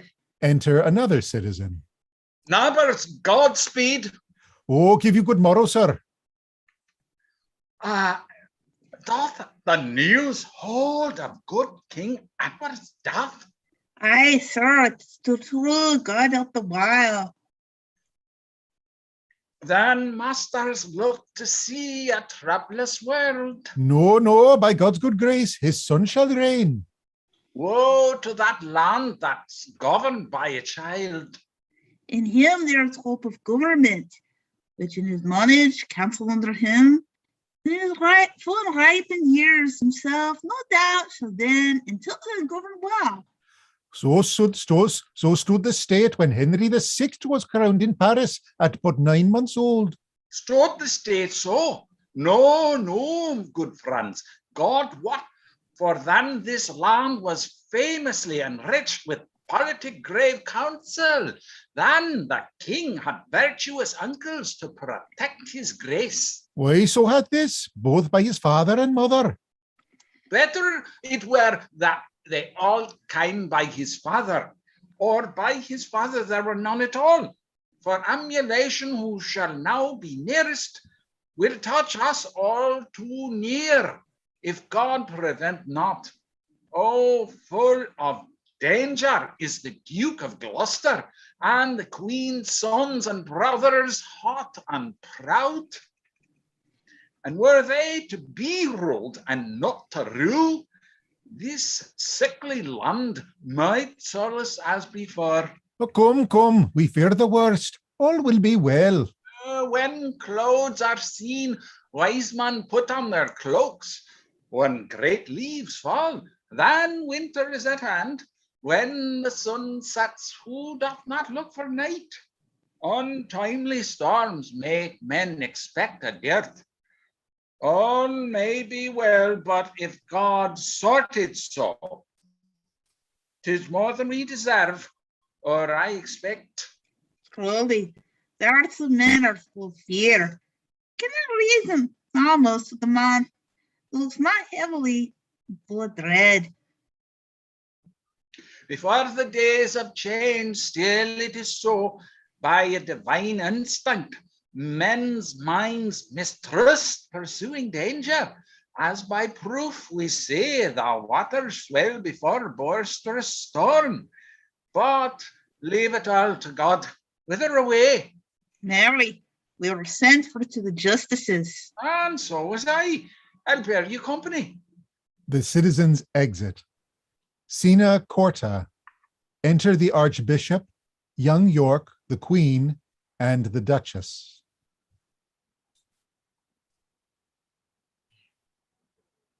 Last night I heard they lay at Stony Stratford, and at Northampton they do rest tonight. Tomorrow, the next day, they will be here. I long with all my heart to see the prince. I hope he is much grown since last I saw him. I hear no. They say my son of York is almost overtaken him in his growth. Aye, mother, but I would not have it so. Why, my good cousin, it is good to grow. Grandam. Which one is which? I guess young York. Yes. Sorry. Yeah. Sorry. Too You many go on, people sonny with the same boy. name. Let Evan do it. She's the young one, I think. Go ahead. Yeah, the smaller, the child has got less letters in his name because he's small. I believe so. He hasn't earned them You're yet. right. Grandam, one night as we did sit at supper, my Uncle Rivers talked to how I did grow more than my brother. I, quoth my Uncle Gloucester, small herbs have grace, great weeds that do grow apace, and since methinks I would not grow fast, because sweet flowers are slow, and weeds make haste.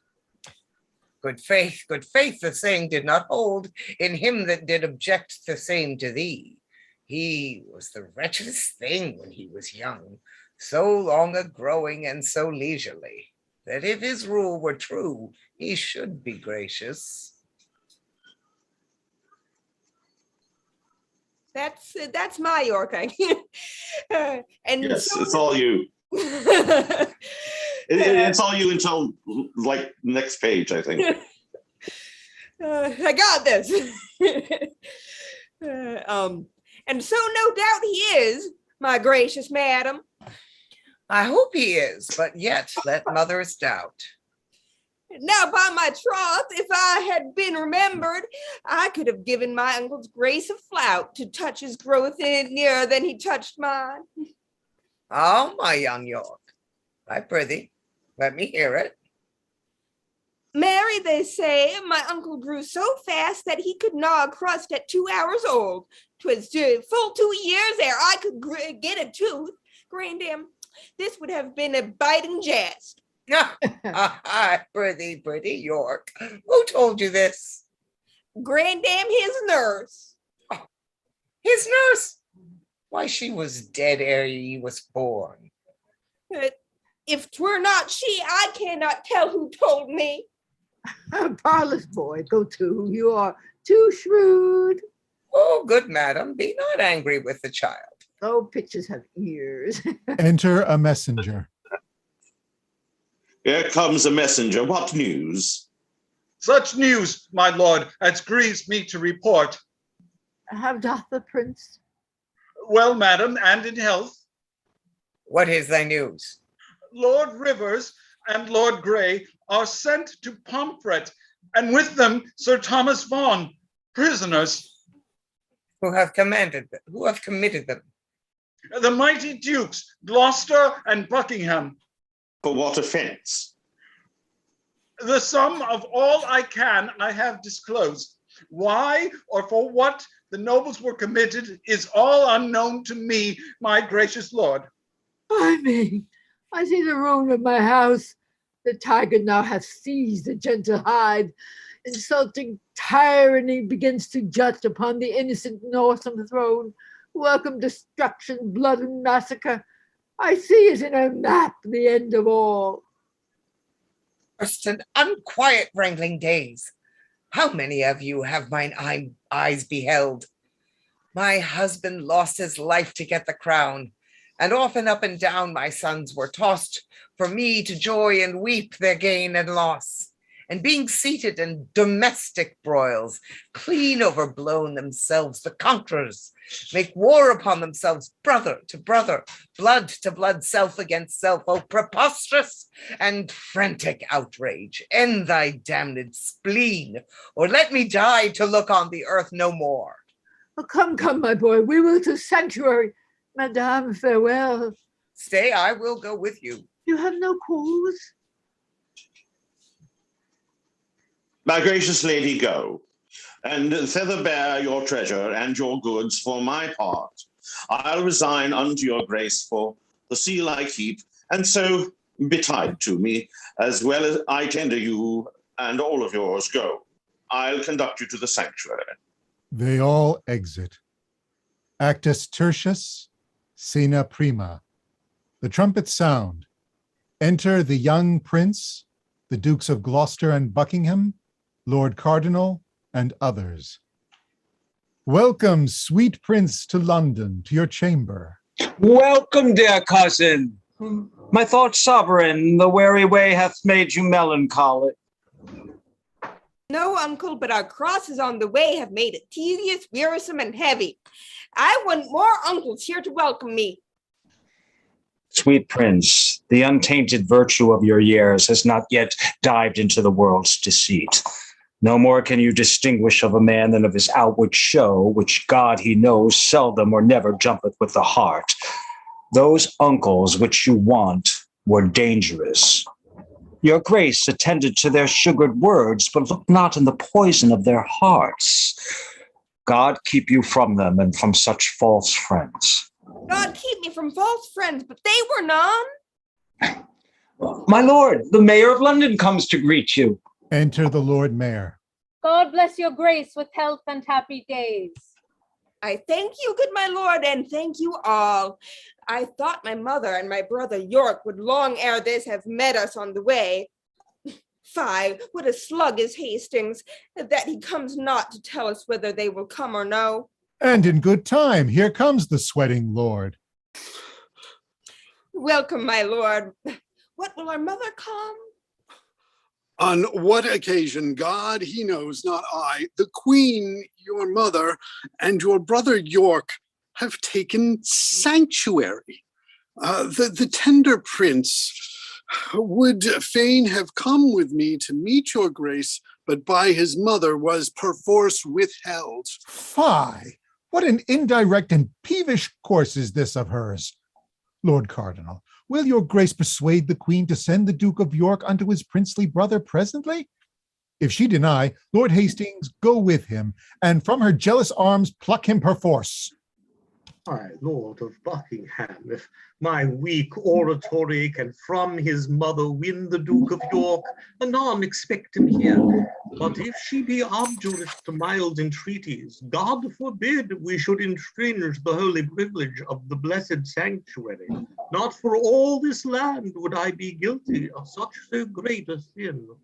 You are too senseless obstinate, my lord, too ceremonious and traditional.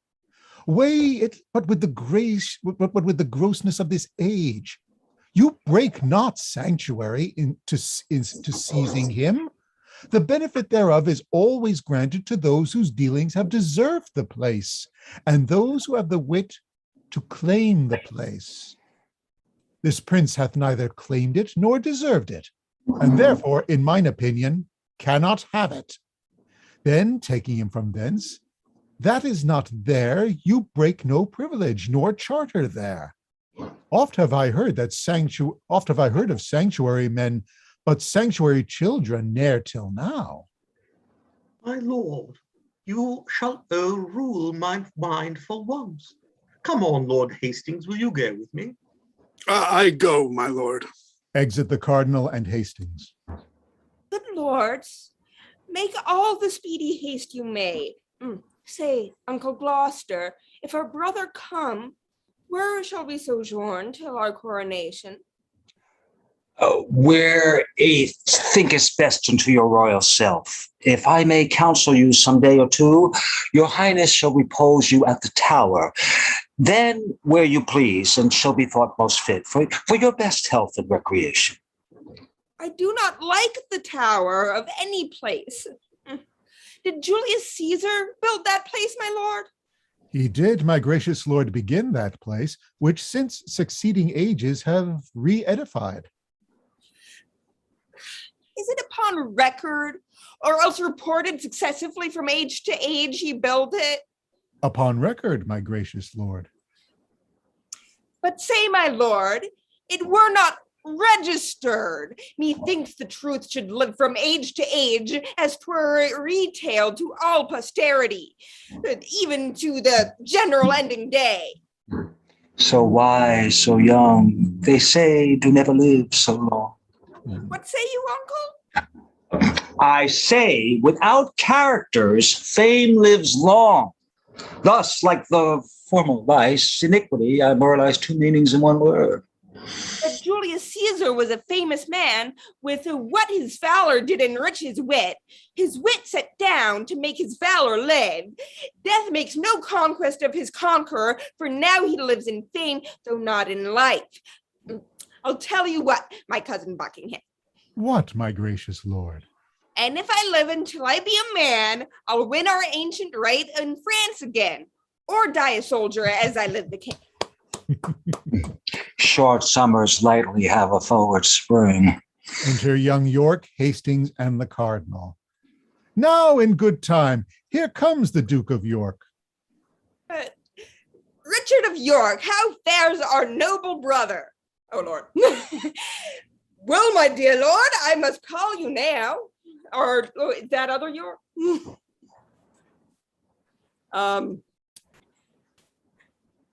Say again? I'm sorry, go ahead. Whoever wants it, whoever's taking it.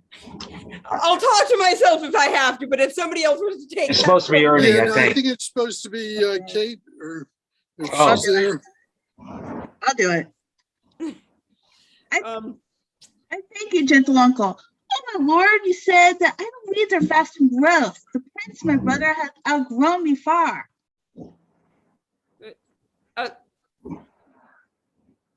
I'm lost now. You're We Gloucester missed a there. line. Oh, my fair We missed a cousin. line. That's okay. He hath, my lord. And therefore is he idle? Oh, my fair cousin, I must not say so. Then he is more beholding to you than I. He may command me as my sovereign, but you have power in me as in a kinsman. I pray you, uncle, give me this dagger. My dagger, little cousin, with all my heart. A beggar brother. Oh, my kind uncle, that I know will give, and being but a toy which is no grief to give. A greater gift than that I'll give my cousin. A greater gift? Oh, that's the sword to it. Aye, gentle cousin, were it light enough. Oh, then I see. You will part but with light gifts, and weightier things you'll say a beggar nay. It is too weighty for your grace to wear. I weigh it lightly were it heavier. Well, would you have my weapon, little lord? I would that I might thank you as you call me. How? Little. My lord of York will still be cross and talk. Uncle from Grace knows how to bear with him. You mean to bear me, not to bear with me. Uncle, my brother mocks both you and me, because that I'm little like an ape, he thinks that you should bear me on your shoulders. With what a sharp provided wit he reasons. To mitigate the scorn he gives his uncle, he prettily and aptly taunts himself. So cunning and so young is wonderful. My lord, which please you pass along? Myself and my good Buckingham will to your mother to entreat to her to meet you at the tower and welcome you. What? Will you go into the tower, My lord protector will have it so. I shall not sleep in quiet at the tower. Why? What should you fear? Harry, my Uncle Clarence, the angry ghost. My granddad told me he was murdered there. I fear no uncles, Dad. Nor none that live, I hope. And if they live, I hope I need not fear. But come, my lord, and with a heavy heart thinking on them, I go to the tower. A senate sounds. Exit the prince, young York, Hastings, and Dorset, leaving behind Richard of Gloucester, Buckingham, and Catesby. Think you, my lord, this little prating York was not incensed by his subtle mother to taunt and scorn you thus opprobriously? No doubt, no doubt. That is a perilous boy, bold, quick, ingenious, forward, capable. He is all the mother's from the top to toe. Well, let them rest. Come hither, Catesby. Thou art sworn as deeply to effect what we intend, as closely to conceal what we impart. Thou knowest our reasons urged upon the way. What thinkst thou? Is it not an easy matter to make William Lord Hastings of our mind for the installment of this noble duke in the seat royal of this famous isle? Catesby? He, for his father's sake, so loves the prince. He will not be one too odd against him. What thinkst thou then of Stanley? Will not he? He will do all in all as Hastings does. Well then, no more but this. Go, gentle Catesby, and as if it were far off, sound thou Lord Hastings, how he doth stand affected to our purpose, and summon him tomorrow to the tower to sit about the coronation. If thou dost find him tractable to us, encourage him and tell him all our reasons. If he be leaden, icy, cold, unwilling, be thou so too, and so break off the talk and give us notice of his inclination. For we tomorrow hold divided councils, wherein thyself shall be highly employed. Commend me to Lord William. Tell him, Catesby, his ancient knot of dangerous adversaries tomorrow are let blood at Pomfret Castle. And bid my lord, for joy of this good news, give Mistress Shore one gentle kiss the more. Good Catesby, go effect this business soundly. My good lords both, with all the heed I can. Shall we hear from you, Catesby, ere we sleep? You shall, my lord. At Crosby House, there shall you find us. Exit Catesby. Now, my lord, what shall we do if we perceive Lord Hastings will not yield to our complots? Chop off his head. Something we will determine.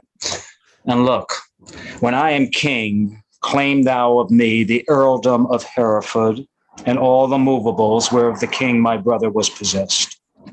I'll claim that promise at your grace's hand. And look to have it yielded with all kindness. Come, let us sup betimes, that afterwards we may digest our complots in some form. And the two men exit. Scena secunda. Enter a messenger to the door of Hastings. My lord, my lord. My lord Hastings. Who knocks? One from the Lord Stanley. What is it, a cloak? Upon the stroke of 4. Enter Lord Hastings. Cannot my Lord Stanley sleep these tedious nights? So it appears, by that I have to say. First he commends him to your noble self. And what then? Then certifies your lordship that this night he dreamt the boar had raised it off his helm. Besides, he says there are 2 councils kept, and that may be determined at the one, which may make you and him to rue at the other. Therefore he sends to know your lordship's pleasure if you will presently take horse with him, and with all speed post with him toward the north, to shun the danger that his soul divines. Go, fellow, go, return upon thy lord. Bid him not fear the separated council. His honor and myself are at the one. And at the other is my good friend Catesby, where nothing can proceed which toucheth us, whereof I shall not have intelligence. Tell him his fears are shallow, without instance, and for his dreams I wonder he's so simple. I trust the mockery of unkept slumbers, fly the boar, before the boar pursues. Where to incense the boar to follow us, and make pursuit. Where did he mean no chase? Go, bid thy master and come to me, and we will both together do the tower, where we shall see the boar to use us kindly. I'll go, my lord, and tell him what you say. The messenger exits. Enter Catesby. Many good morrows to my noble lord.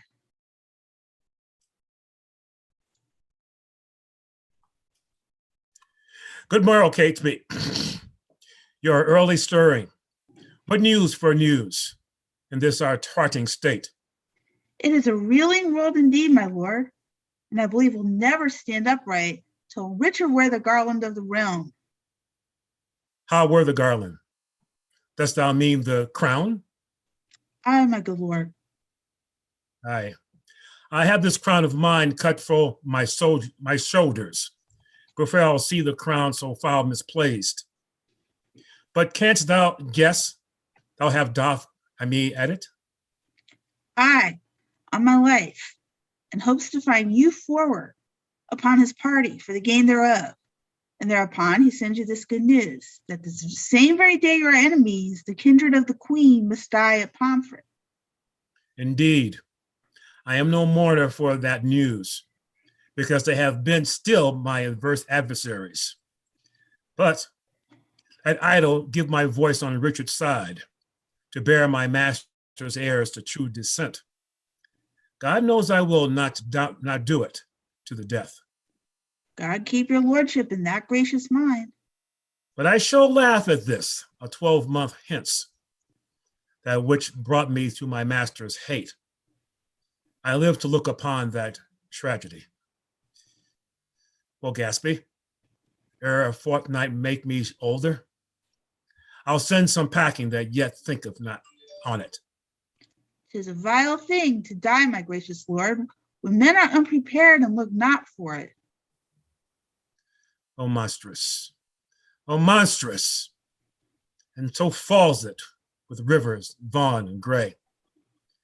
And 'twill do with some men else that think of themselves as safe, as thou I who, and thou who thou knowest, are dare to princely Richard and to Buckingham. The princes both make high account of you, for they count his head upon the bridge. I know they do, and I have well deserved it. Enter Lord Stanley. Come, where is your boar spear, man? Fear you the boar, or gone so unprovided? My lord, good morrow, Catesby. You may jest on, but by the holy rood, I do not like these several counsels. My lord, I hold my life as dear as yours, and never in my days have I do protest. Was it so precious to me as 'tis now? Think you, but that I know our state secure, I would be so triumphant as I am. The lords at Pomfret, when they rode from London, were jocund, and supposed their states were sure, and they indeed had no cause to mistrust. But yet you see how soon the day recast. The day, this sudden stab of rancor I misdoubt. Pray God, I say, I prove a needless coward. What shall we toward the tower? The day is spent. Come, have with you. Will you what, my lord? To the day of the Lord's talk of you are beheaded? They for their truth might better wear their heads than some that have accused them wear their hats. But come, my lord, let's away. Enter a pursuivant. Go on before. I'll talk with this good fellow. Exit Lord Stanley and Catesby. How now, Sierra? How goes the world with thee? The better. that your lordship please to ask? I tell thee, man, 'tis better with me now than when thou met me last, where we now meet.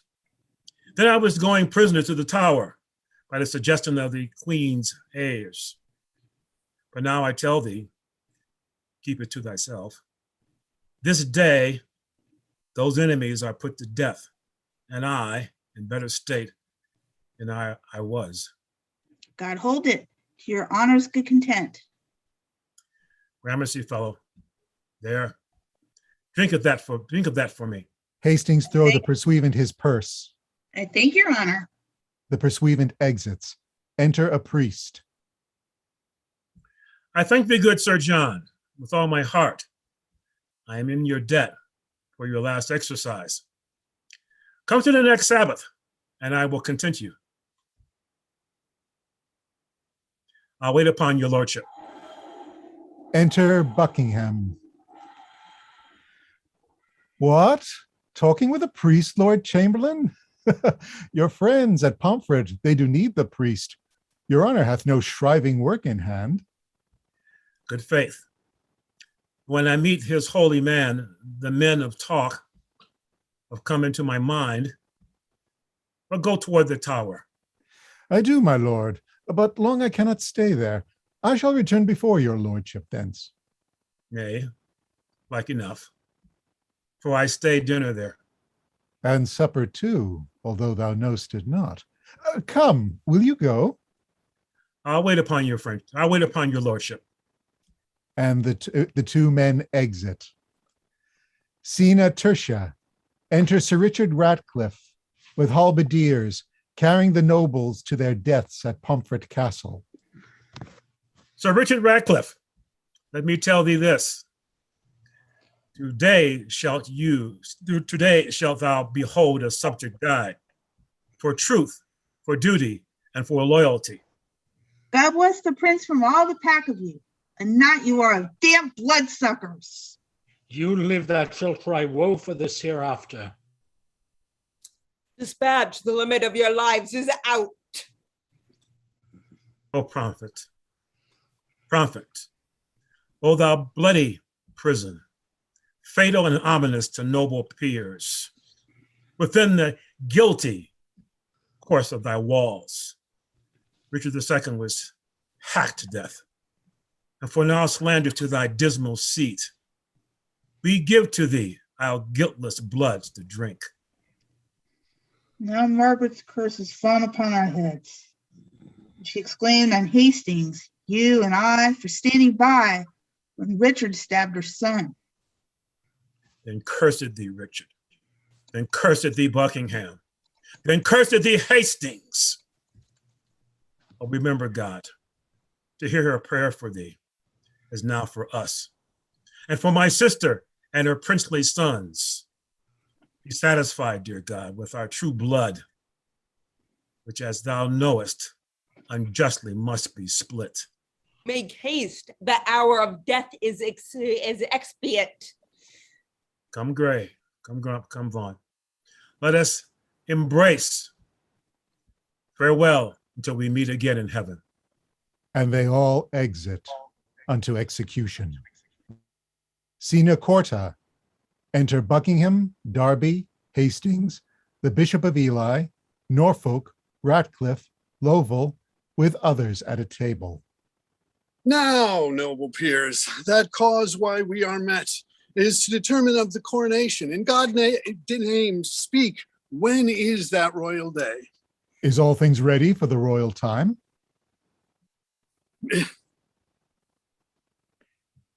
It is, and wants but nomination.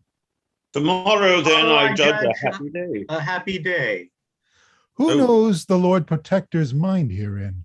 Who is most inward with the noble Duke? Your Grace, we think should soonest know his mind. We know each other's faces. For our hearts, he knows no more of mine than I of yours, or I of his, my lord, than you of mine. Lord Hastings, you and he are near in love. I thank his grace. I know he loves me well. but for his purpose in the coronation, his gracious pleasure anyway therein. But you, my honorable lords, may name the time, and in the Duke's behalf, I'll give my voice, which I presume he'll take in gentle part.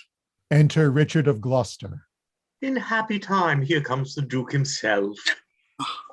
My noble lords and cousins, all good morrow. I belong asleep, but I trust my absent doth neglect no great design, which by my presence might have been concluded. Had you not come upon your cue, my lord, William, Lord Hastings, had pronounced your part. I mean your voice for crowning of the king. And my Lord Hastings, no man might be bolder. His lordship knows me well, loves me well. My Lord of Ely, when I was last in Holborn, I saw good strawberries in your garden there. I do beseech you, send for some for me. Marry and will, my lord, with all my heart. And the bishop exits. Cousin of Buckingham, a word with you. Catesby has sounded Hastings in our business and finds the testy gentleman so hot that he will lose his head ere it give consent. His master's child, as worshipfully he terms it, shall lose the royalty of England's throne. Withdraw yourself a while. I'll go with you. And the two men exit. We have not yet set down this day of triumph. Tomorrow, in my judgment, is too sudden, for I myself am not so well provided as else I would be were the day prolonged. The Bishop of Ely enters. Where is my lord, the Duke of Gloucester? I've sent for these strawberries. His grace looks cheerfully and smooth this morning. There's some conceit or other likes him well, when that he bids good morrow with such spirit. I think there's never a man in Christendom can lesser hide his love or hate than he, for by his face straight you shall know his heart. What of his heart perceive you in his face? By any livelihood showed he today? Marry, that with no man here he is offended, for were he had shown it in his looks. Enter Richard and Buck. I pray you all, tell me what they deserve that you conspire my death with devilish plots of damned witchcraft, and that have prevailed upon my body with their hellish charms. The tender love I bear your grace, my lord, makes me most forward in this princely presence to doom the offenders, whosoe'er they be. No. I say, my lord, they have deserved death. Then by your eyes, the witness of their evil, look how I am bewitched. Behold, mine arm, it's like a blasted sapling withered up. And this is Edward's wife, that monstrous witch, consorted with that harlot, strumpet, sure, that by their witchcrafts thus have marked me. If they have done this deed, my noble lord. If thou protector of this damned strumpet, thou talkest to me of ifs, thou art a traitor. Off with his head. Now by St. Paul, I swear I will not dine until I see the same Lovell and Ratcliffe. Look that it be done. Look that it be done. The rest of that love me, rise and follow me. They all exit, but Lovell and Ratcliffe remain with Lord Hastings. Woe. Woe for England, not a whit for me, for I too found might have prevented this. Stanley did dream, the boar did rouse our helms, and I did scorn it and disdain to fly. 3 times today my footcloth horse did stumble and started when he looked upon the tower and loath to bear me to the slaughterhouse. Oh, now I need the priest that spake to me, and now I repent I told the pursuivant as too triumphant how mine enemies today at Pomfret bloodily were butchered, and I myself secure in grace and favor.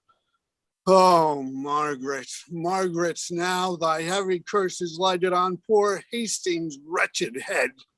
Come, dispatch. The Duke would be at dinner. Make short shrift, he longs to see your head. Oh, momentary grace of mortal men, which we may hunt for than the grace of God, who builds his hope in air of your good looks, lives like a drunken sailor on a mast, ready with every nod to tumble down into the fatal bowels of the deep. Come, come, dispatch. 'Tis bootless to exclaim.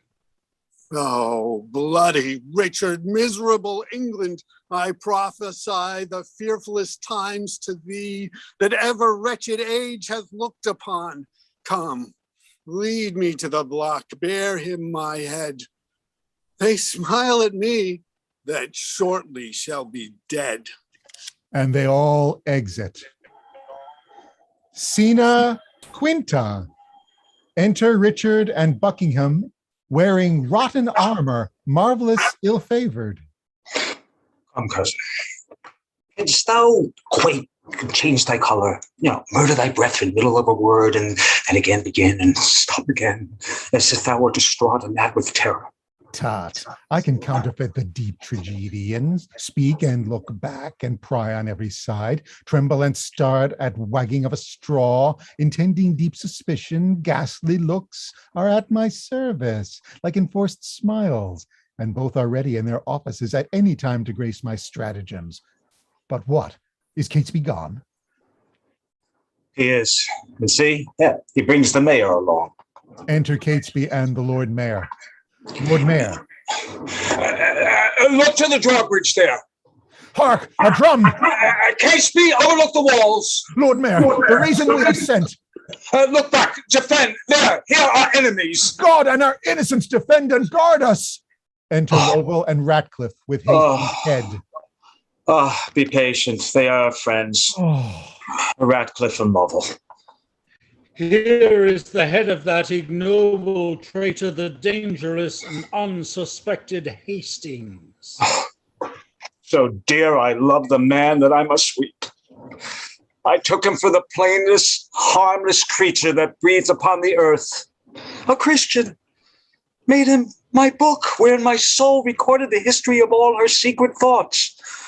So smooth he daubed his vice with show of virtue that his apparent open guilt omitted. I mean, his conversation with Shore's wife. He lived from all attainder of suspects. Well, he was the covetous, sheltered traitor that ever lived.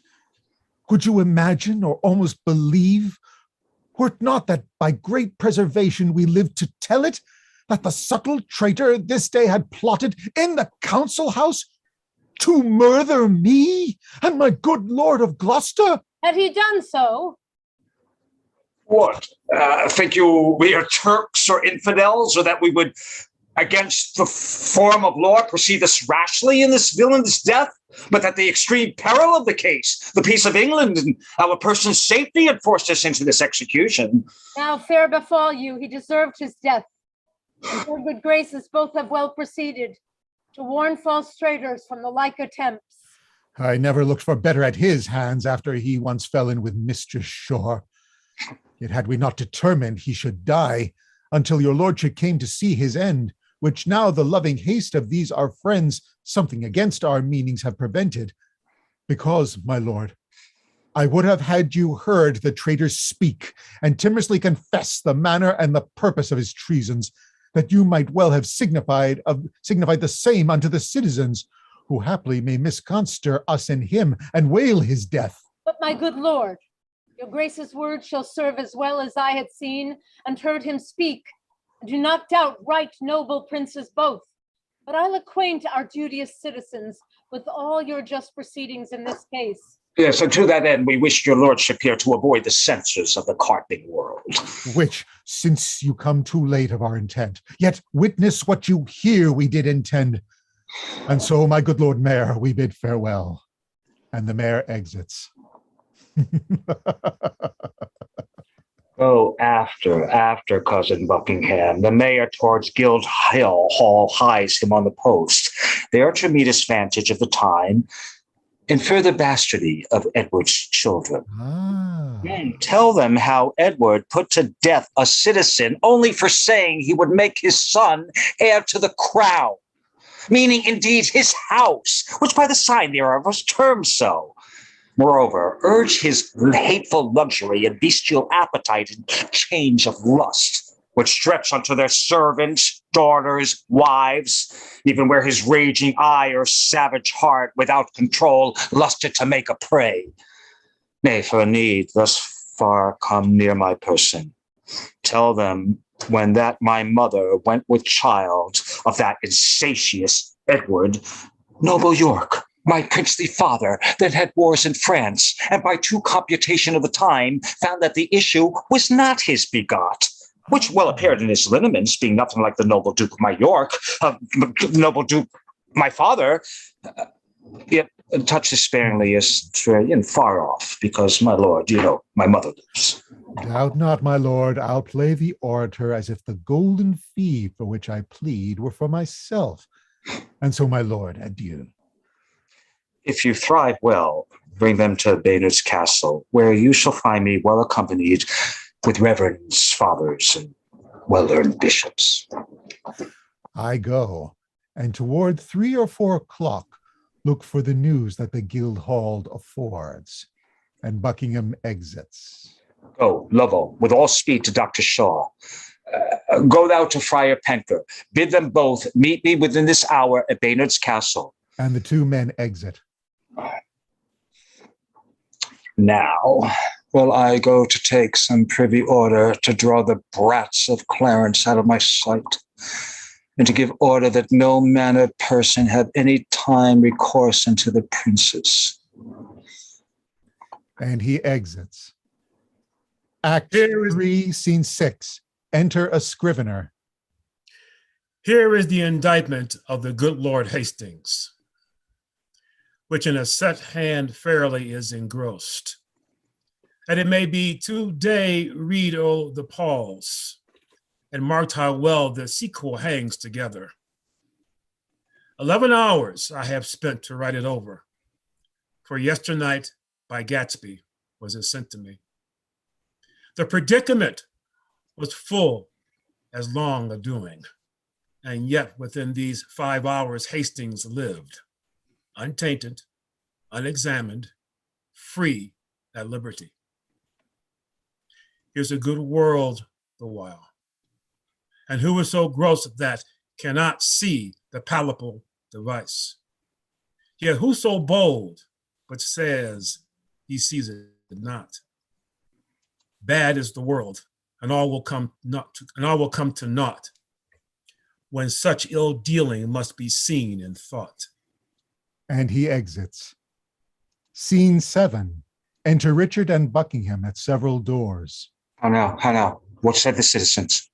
Now, by the holy mother of our Lord, the citizens are mum. Say not a word. Touch you the bastardy of Edward's children? I did, with his contract with Lady Lucy, and his contract by deputy in France, the unsatiate greediness of his desire, and his enforcement of the city wives, his tyranny for trifles, his own bastardy as being got, your father then in France, and his resemblance being not like the Duke. Withal, I did infer your lineaments being the right idea of your father, both in your form and nobleness of mind. Laid open all your victories in Scotland, your discipline in war, wisdom in peace, your bounty, virtue, fair humility. Indeed, left nothing fitting for your purpose untouched or slightly handled in discourse. And when my oratory drew toward end, I bid them that love their country's good cry, God save Richard, England's royal king. Did they so? No, so God help me. They spake not a word, but like dumb statues or breathing stones, stared each on other and looked deadly pale, which when I saw, I reprehended them and asked the mayor, what meant this willful silence?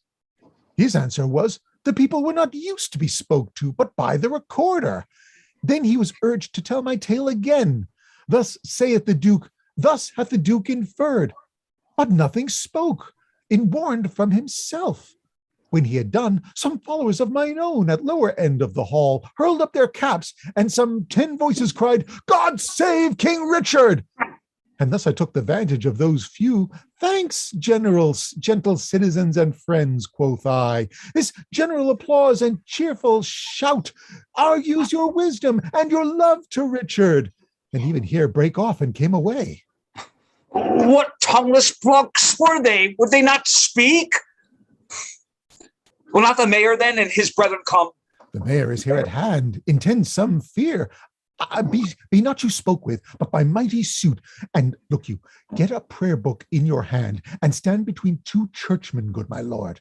For on that ground I'll make a holy descant, and be not easily won to our requests. Play the maid's part, still answer nay, and take it.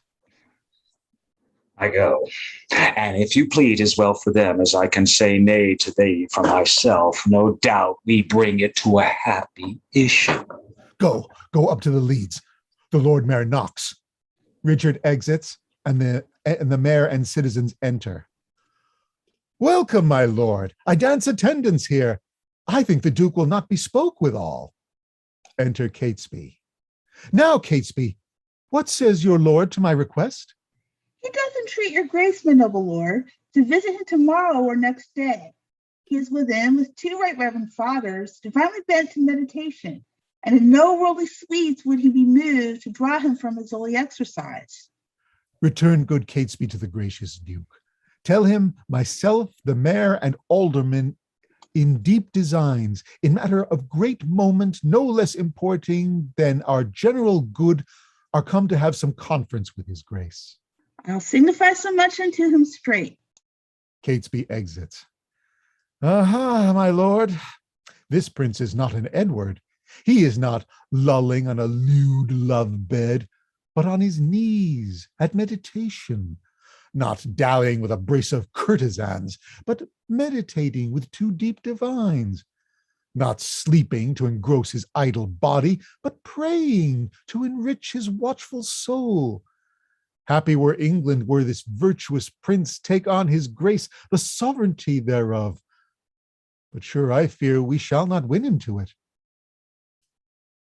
Mary God defend his grace should say us nay. I fear he will. Here Catesby comes again. Now, Catesby, what says his grace?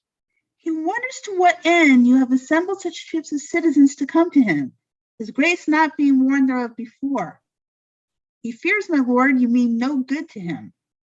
Sorry I am my noble cousin should just suspect me, that I mean no good to him. By heaven, we come to him in perfect love. And so once again return and tell his grace. Catesby exits. When holy and devout religious men are at their beads, 'tis much to draw them thence. So sweet is zealous contemplation. Enter Richard aloft between two bishops. See where his grace stands between two clergymen. Two props of virtue for a Christian prince to stay him from the fall of vanity. And see, a book of prayer in his hand, true ornaments to know a holy man. Famous Plantagenet, most gracious prince, lend favorable ear to our requests, and pardon us the interruption of thy devotion and right Christian zeal. My lord, there needs no such apology. I do beseech your grace to pardon me, who earnest in the service of my God to further visitation of my friends. But leaving this, what is your grace's pleasure?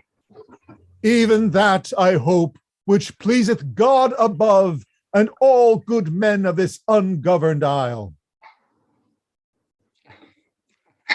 I do suspect that I have done some offense that seems disgracious in the city's eyes, and that you come to reprehend my ignorance. You have, my lord.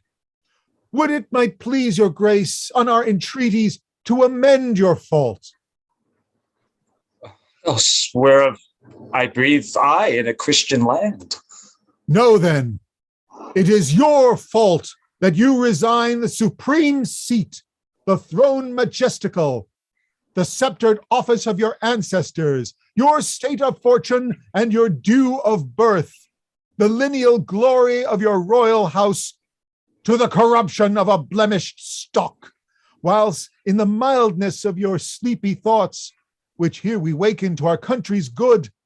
The noble isle doth want his proper limbs, his face defaced with scars of infirmity, his royal stock graft with ignoble plants, and almost shouldered in the wallowing gulf of dark forgetfulness and deep oblivion, which to recure, we heartily solicit your gracious self to take on you the charge and kingly government of this your land, not as protector, steward, substitute, or lowly factor for another's gain, but as successfully, from blood to blood, your right of birth, your empery, your own, for this consorted with the citizens, your very worshipful and loving friends, and by their vehement instigation in this just cause, come I to move your grace.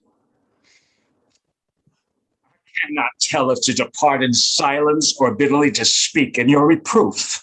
It best fitteth my degree and your condition. If not to answer, you might happily think tongue-tied ambition, not replying, yields to bear the golden yoke of sovereignty, which fondly you would have here impose on me. If to reprove you for this suit of yours, so seethened with your faithful love to me, then on the other side I check my friends. Therefore to speak and to avoid the first, and then in speaking not and to incur the last, definitely thus I answer you. Your love deserves my thanks, but my desert unmeritable shuns your high request. No.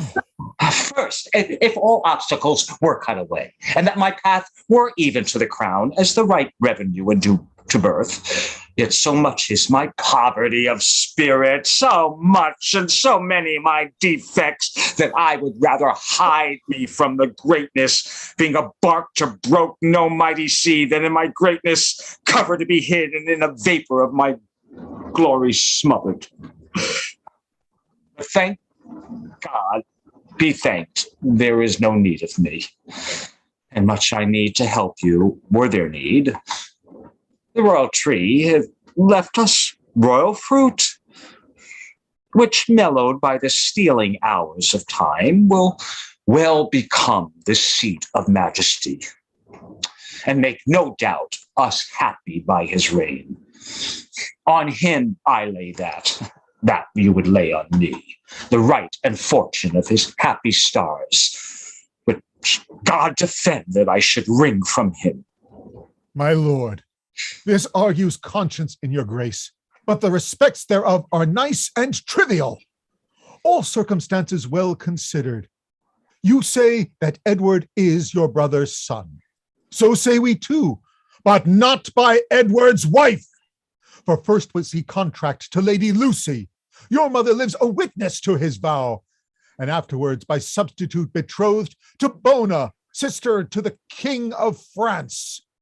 These both put off a poor petitioner, a care-crazed mother to many sons, a beauty waning and distressed widow, even in the afternoons of her best days, made prize and purchase of his wanton eye, seduced the pitch and height of his degree, to base declension and loathed bigamy. By her, in his unlawful bed, he got this Edward, whom our manners call the prince. More bitterly could I expostulate, save that for reverence to some alive, I give a sparing limit to my tongue. Then, good my lord, take to your royal self this proffered benefit of dignity, if not to bless us and the land withal, yet to draw forth your noble ancestry from the corruption of abusing times unto a lineal, true derived course. Do good, my lord, your citizens entreat you. To refuse not, mighty lord, this proffered love. Make them joyful, grant their lawful suit. Alas, why would you heap this care on me? I am unfit for state and majesty. I do beseech you, take it not amiss. I cannot, No, I will not yield to you.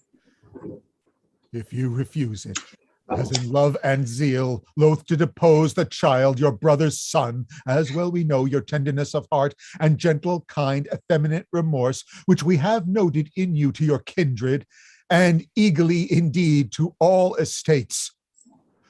Yet no, where you accept our suit or no, your brother's son shall never reign our king, but we will plant some other in the throne, to the disgrace and downfall of your house. And in this resolution, here we leave you. Come, citizens, we will entreat no more. And Buckingham exits. Come against me, Prince. Accept their suit. If you deny them, all the land will rue it. Will you enforce me to a world of cares? Call them again. I am not made of stones, but penetrable to your kind entreaties, albeit against my conscience and my soul. Enter Buckingham and the rest again. Cousin of Buckingham, and sage, grave men, since you will buckle fortune on my back to bear her burden, where I will or no, I must have patience to endure the load. But if black scandal or foul-faced reproach attend the sequel of your imposition, your mere enforcement shall acquittance me, for all the impure blots and stains thereof. For God doth know, and you may partly see, how far I am from this desire of this. God bless your grace. We see it and will say it. Well, in saying so, you shall say but say the truth. Then I salute you with this royal title. Long live King Richard, England's worthy king! Amen. Amen. Tomorrow, may it please you to be crowned. Even when you please, for you will have it so. Tomorrow, then, we will attend your grace. And so, most joyfully, we take our leave. Come, let us to our holy work again. Farewell, my cousins. Farewell, gentle friends. And they all exit. And with that, we'll take a break, an intermission, as I get my crab. That's it for an intermission. Intermission, intermission, intermission.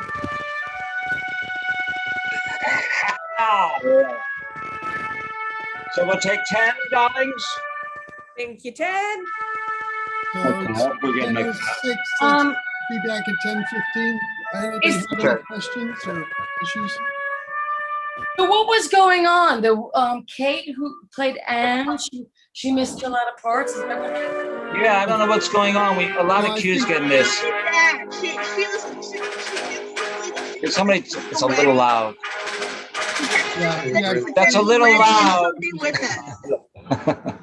No, I think the issue was that, I didn't, she had to go out and came in, and she came in as an attendee, and I had that she needed to be promoted back. I think she's back now. Kate, are you back? Where are my downloads? Or I think I saw Kate. Yeah, Kate will be All coming my back. downloads, man. I'm here. Okay. Did I miss Act 4, Scene 1? you missed? No, not yet. no, that's where we're up to now. That's where. Oh, So, Yeah. Yeah, no, I missed something too. I got a text from work, and so thank you, Mark, for stepping in for Hastings. We've got 2 Marks. Michael, Yes, ma'am. you don't need me to enter. The Marquis doesn't speak, does she? I don't think so, does she? No, so you don't need me to enter there. No. If you don't speak, and you don't really need to be in the scene unless, you're really spoken to or something, I guess. It's not that big of a deal. I guess probably he wanted to keep his actors busy. Would you have business there or whatever? But, on stage, whatever you want to do. I'll leave it up to you if you want to appear or not. What is that music? Who's playing that? If I want It's Kije's funeral from the Lieutenant Kije suite by Prokofiev.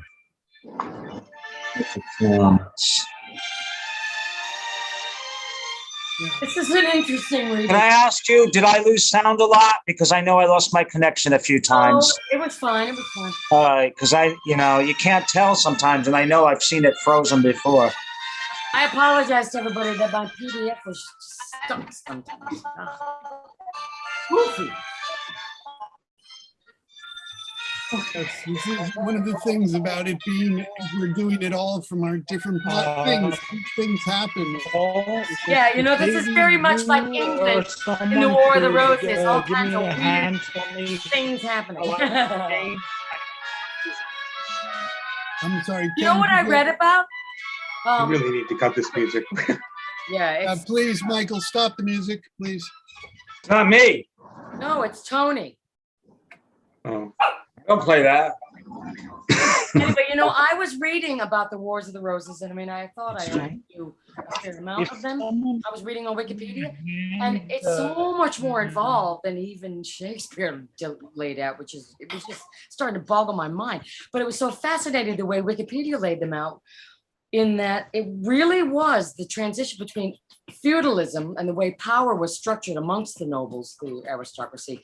Actually, I heard that the end of feudalism. The way they would pay for armies and be able to keep the checks and balances of power alongside the crown, the head dude in charge, the king or the queen. And it was in transition in all of Europe and everything. And it was the death throes of that very securely, absolutely like rock hard anchored hierarchy that everybody would respect, because it was the way you would pay off the armies. And it was transitioning into this one big king. Well, it was really also because, with Henry VI, he was just weak.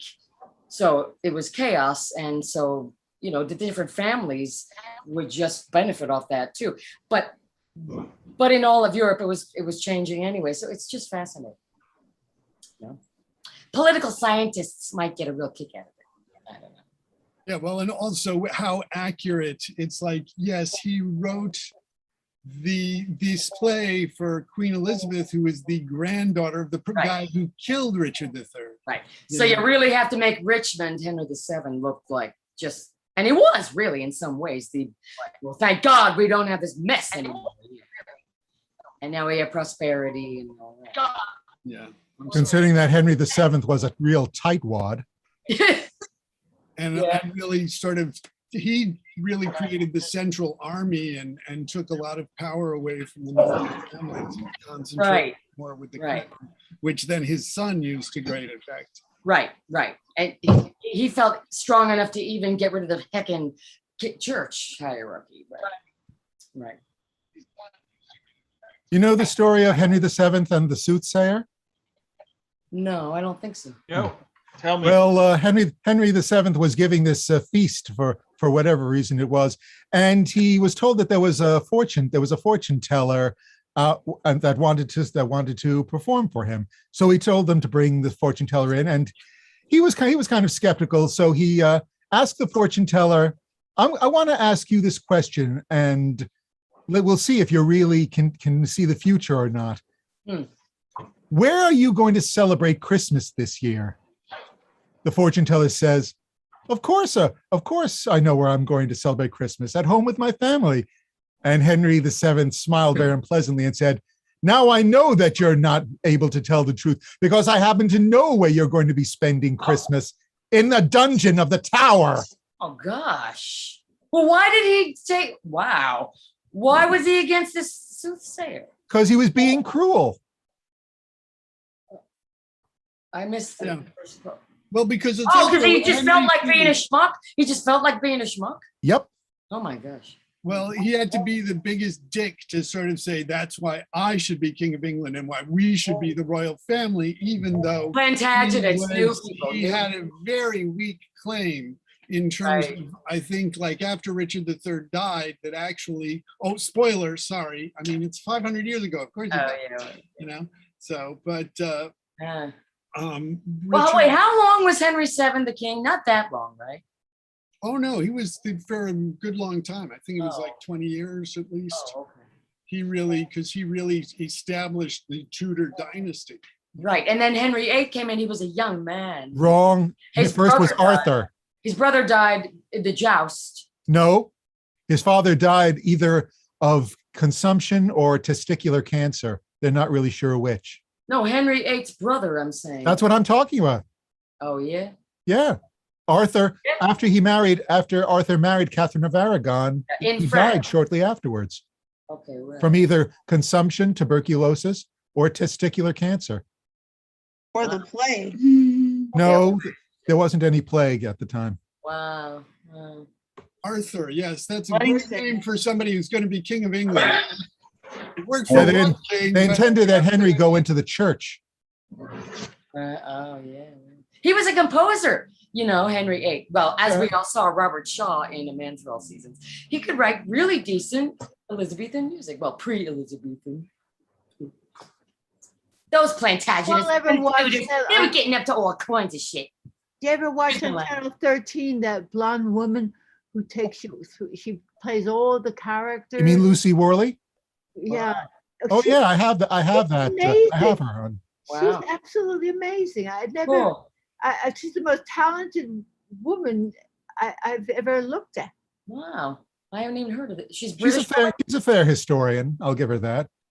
But she's a television historian, not a. Oh, book that historian. chick. Yeah, she loves to dress up in the fashion. Yeah. Yeah. She puts herself in all the costumes. Yeah, it's cool. She really tells you the true stories of these people. She gives It's you cool. Very the cool. history. I love it. Yeah, and you learn the food and all that. Yeah, right. She's great. She's into fashion. Yeah. She's quite amazing. Yeah, it's cool. She knows a lot. Yeah. She gets experts to come tell things. You'd be Are we good at ready that, yet? too, Tony. Tony, you should be helping her out. You should be one of the people on. You think we're 10 yet? I think we're 10. Yeah, All right. we're there. Yeah. Shall we begin? Okay, I'm going to shut off. Yeah, because this is a freaking long play, right? My God. Let's do it. It's if you do it uncut, it's 4 hours early. Okay, we are raising the curtain on Actus Quartus, Scena Prima. Enter the Queen, Anne, the Duchess of Gloucester, the Duchess of York, and Marquis Dorset. Who meets us here? This is me, yes. My niece Plantagenet, led in the hand of her kind aunt of Gloucester. Now for my life, she's wandering to the tower. On pure heart's love, to greet the tender prince. Daughter well met. God give your graces both a happy and joyful time of day. As much to you, good sister. Whither away? No farther than the tower, and as I guess, upon the like devotion as yourselves, to gratulate the gentle princess there. Kind sisters, thanks. We'll enter all together. Enter the Lieutenant of the Tower. What? Enter the Lieutenant of the Tower. There's something that you're cutting into my line. Kind sister, thanks. We'll enter all together. And in good time, here the lieutenant comes. Master Lieutenant, pray you by your leave, how doth the prince and my young son of York? Right well, dear madam, by your patience, I may not suffer you to visit them. The king hath strictly charged the contrary. The king, who's that? I mean the Lord Protector. The Lord protect him from that knightly title. Hath he set bounds between their love and me? I am their mother. Who shall bar me from them? I am their father's mother. I will see them. Their aunt I am in love their mother. Then bring me to their sides. I'll bear that and take thy office from thee on my peril. No, madam, no, I may not leave it so. I am bound by oath and therefore pardon me. The lieutenant exits. Enter Lord Stanley. Let me but meet you, ladies, 1 hour hence, and I'll salute your Grace of York as mother and reverend looker-on of 2 fair queens. Come, madam, you must straight to Westminster, there to be crowned Richard's royal queen. Oh, cut my lace asunder, that my pent heart may have some scope to beat. or else I swoon with this dead killing news. Oh God. Despiteful tidings, oh unpleasing news. Be of good cheer, mother. How fares your grace? Oh, Dorset, speak not to me. Get thee gone. Death and destruction dogs thee at thy heels. Thy mother's name is ominous to children. If thou wilt outstrip death, go cross the seas and live with Richmond from the rich of hell. Go, hide thee from the slaughterhouse, lest thou increase the number of the dead and make me die the thrall of Margaret's curse, nor mother, wife, nor England's counted queen. Full of wise care is this your counsel, madam. Take all the swift advantage of the hours. You shall have letters from me to my son in your behalf to meet you on the way. Be not ta'en tardy by unwise delay. Oh, ill dispersing wind of misery! O my accursed womb, the bed of death! A cockatrice hast thou hatched to the world, whose unavoided eye is murderous. Come, madam, come, I in all haste was sent. And I with all unwillingness will go. Oh, would to God that the inclusive verge of golden metal that must round my brow were red-hot steel to sear me to the brains. Anointed let me be with deadly venom, die ere men can say God save me. Go, go, poor soul.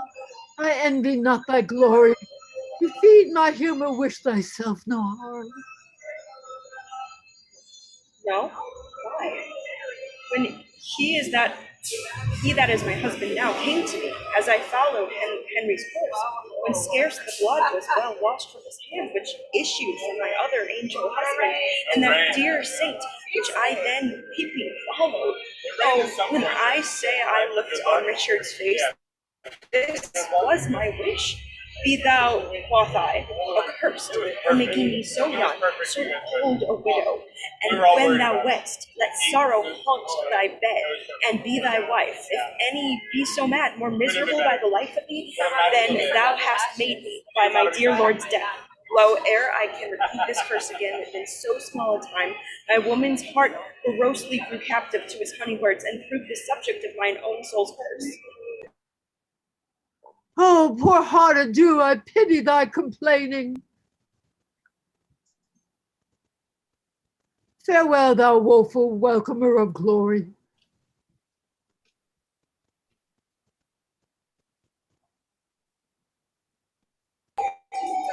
Adieu, poor soul, thou takes my leave. Go thou to Richmond, and good fortune guide thee. Go thou to Richard, and good angels tend thee. Go thou to sanctuary, and good thoughts possess thee. I to my grave, where peace and rest lie with me.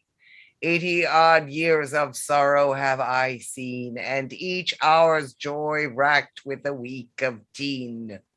Stay, yet look back with me unto the tower. Pity you, ancient stones, those tender babes, who envy hath immured within your walls.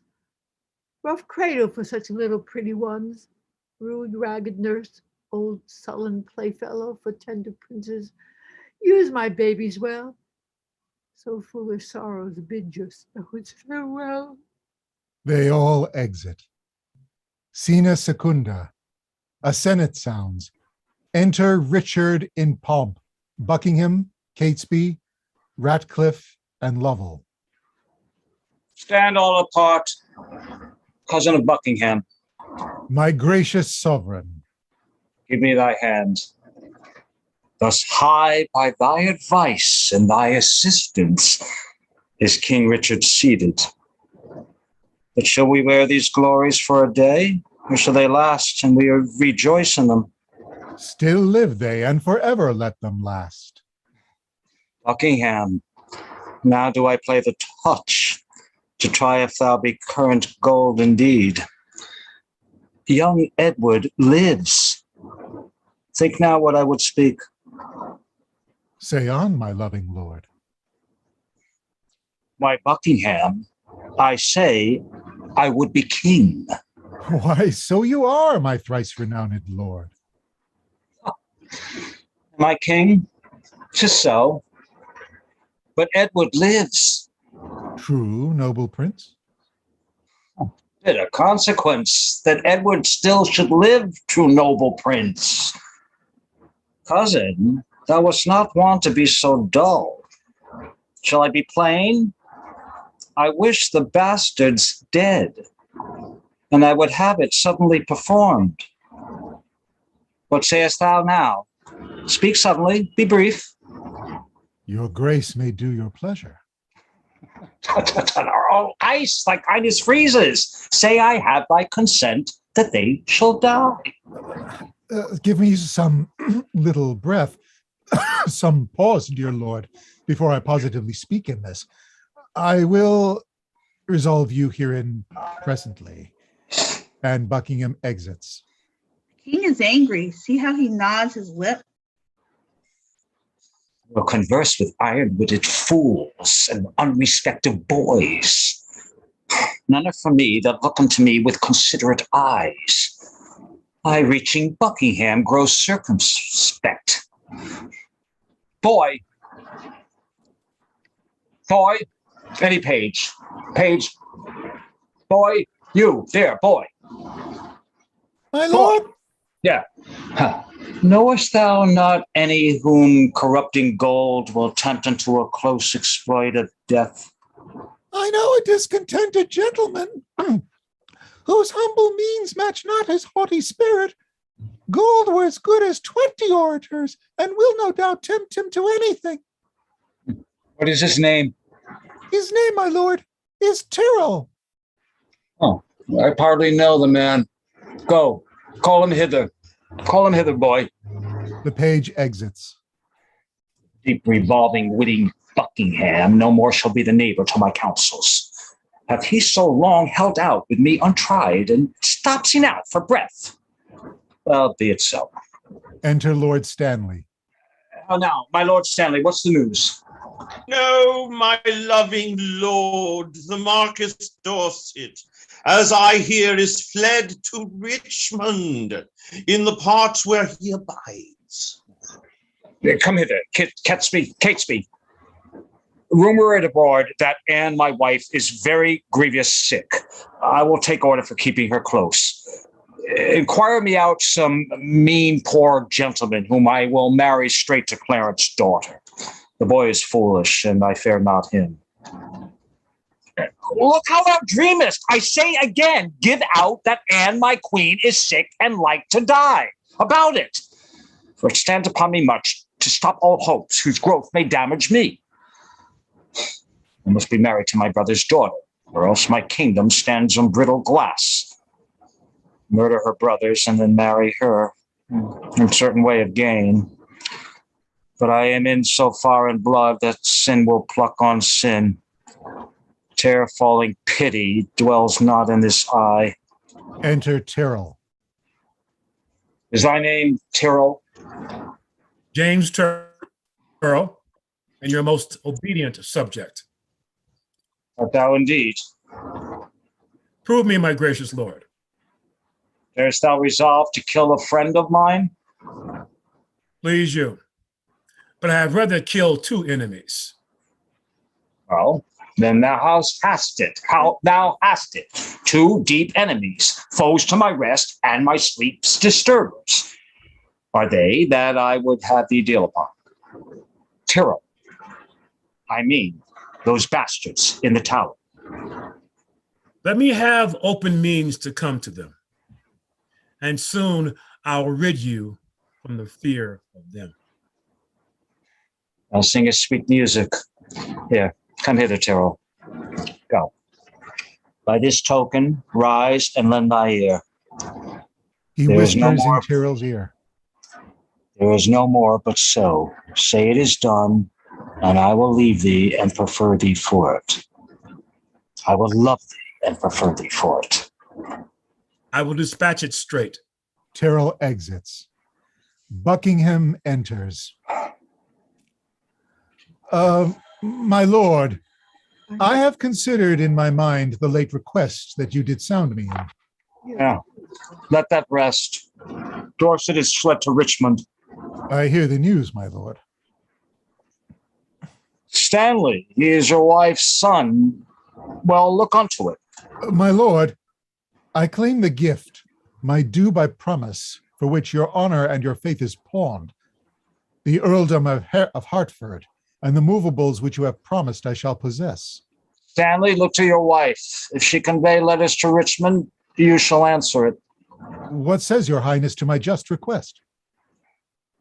Remember me, Henry VI did prophesy that Richmond should be king, when Richmond was a little peevish boy. King, perhaps. May it please you to resolve me in my suit. Thou troublest me. I am not in the vein. And Richard exits. And is it thus? Repays he my deep service with such contempt? Made I him king for this? Oh, let me think on Hastings and be gone. To Brecknock while my fearful head is on. And he exits. Enter Tyrrell. The tyrannous and bloody act is done. The most arch deed of pietous massacre that ever yet this land was guilty of. Genston and Forrest, who I did suborn, to do this piece of rootful butchery. All meant they were fleshed villains, bloody dogs, melted with tenderness and mild compassion, wept like children to their deaths, sad story. And thus, quote Denchen, lay the gentle babes. Thus, quote Forrest, biting one another with their alabaster innocent arms. Their lips were 4 red roses on a stake. And in their summer beauty kissed each other. The brook of pears on their pillow lay, which one, quoth Forrest, almost changed my mind. But oh, the devil, the villainous spot, where dungeon dust told on, we smothered. The most replenished sweet work of nature, that from the prime creation era she framed. Hence both are gone from conscience and remorse. Oh, I've read it in the past. They could not speak, so they had left them both to bear their tidings to the bloody king. Enter Richard. And here he comes, all heath for sovereign lord. Kind Tyrrell, am I happy in thy news? If to have done the things you gave in charge. Beget your happiness, be happy then, for it is done. Didst thou see them dead? I did, my lord. And buried, gentle Tyrrell? The chaplain of the tower hath buried them, but where, to say the truth, I do not know. Come to me, Tyrrell, soon, and after supper, when thou shalt tell the process of their death. Meantime, but think how I may do thee good, and be inheritor of thy desire. Farewell to them. I humbly take my leave. And Tyrrell exits. Son of Clarence have I pent up close. His daughter meanly have I matched in marriage. The sons of Edward sleep in Abraham's bosom, and Anne, my wife, has bid this world good night. Now, for I know the Briton Richmond aims at young Elizabeth, my brother's daughter, and by that knot looks proudly on the crown. To her go I, a jolly, thriving whore. Enter Ratcliffe. My lord. Good or bad news? That comes in it so bluntly. Bad news, my lord. Morton is fled to Richmond, and Buckingham, backed with the hardy Welshman, is in the field. And still his power increaseth. Eli with Richmond troubles me more near than Buckingham and his rash levied strength. Come, I have learned that fearful commenting is leaden servitor to dull delay. Delay leads impotent, and snail-paced beggary. Then fiery expedition be my wing. Jove's Mercury and herald for a king. Go, muster men. My counsel is my shield. We must be brief when traitors brave the field. And they all exit. Scene Tertia. Enter old Queen Margaret. Now prosperity begins to mellow and drop into the rotten mouth of death. Here in these confines slyly have I lurked to watch the waning of mine enemies. A dire induction am I witnessing to and will to France, hoping the consequence will prove as bitter, black, and tragical. Withdraw thee, wretched Margaret. Who comes here? Enter the Duchess of York and the former Queen. Ah, my poor princess, ah, my tender babes, my unblowed flowers, new appearing sweets. If yet your gentle souls fly in the air, be not fixed in doom perpetual, hover about me with your airy wings and hear your mother's lamentation. Hover about her, say that right for right hath dimmed your infant moan to aged night. So many miseries have graced my voice that my woe-wearied tongue is still in mute. Edward Plantagenet, why art thou dead? Plantagenet doth quit Plantagenet. Edward for Edward pays a dying debt.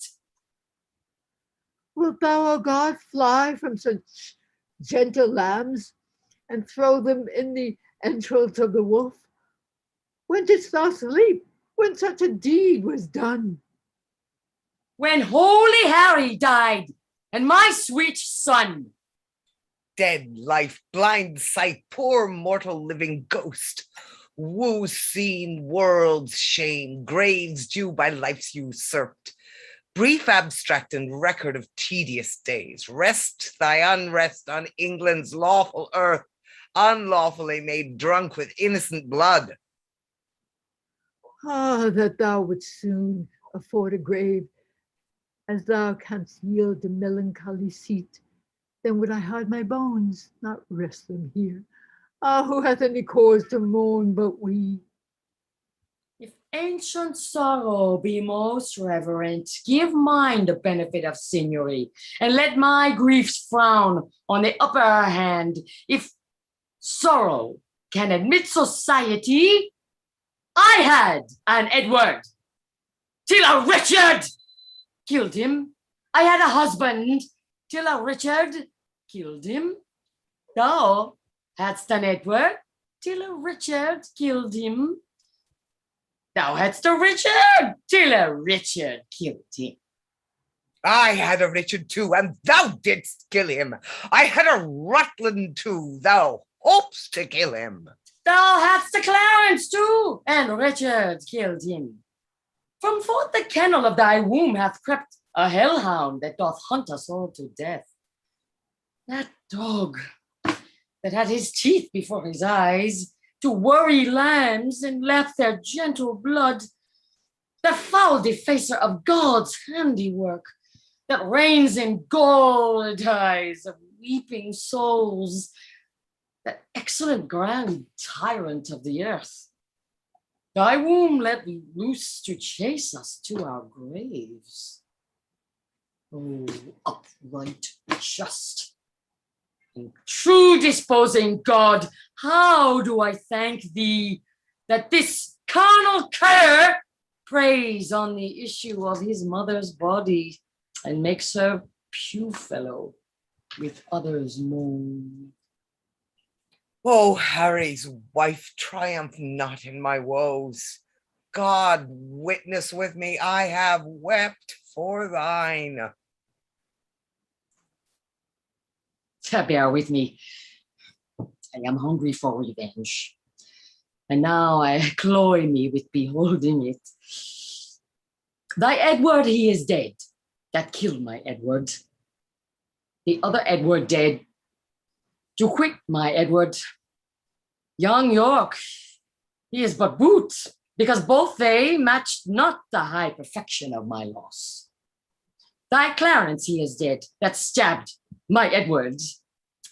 And the beholders of this frantic play, the adulterate Hastings, Rivers, Vaughan, Grey, untimely smothered in their dusky graves. Richard yet lives. Hill's black intelligencer, only reserved their factor to buy souls and send them hither. But at hand, ensues his piteous and unpitied end. Earth gapes, hell burns, fiends roar, saints pray to have him suddenly conveyed from hence. Cancel his bound of life.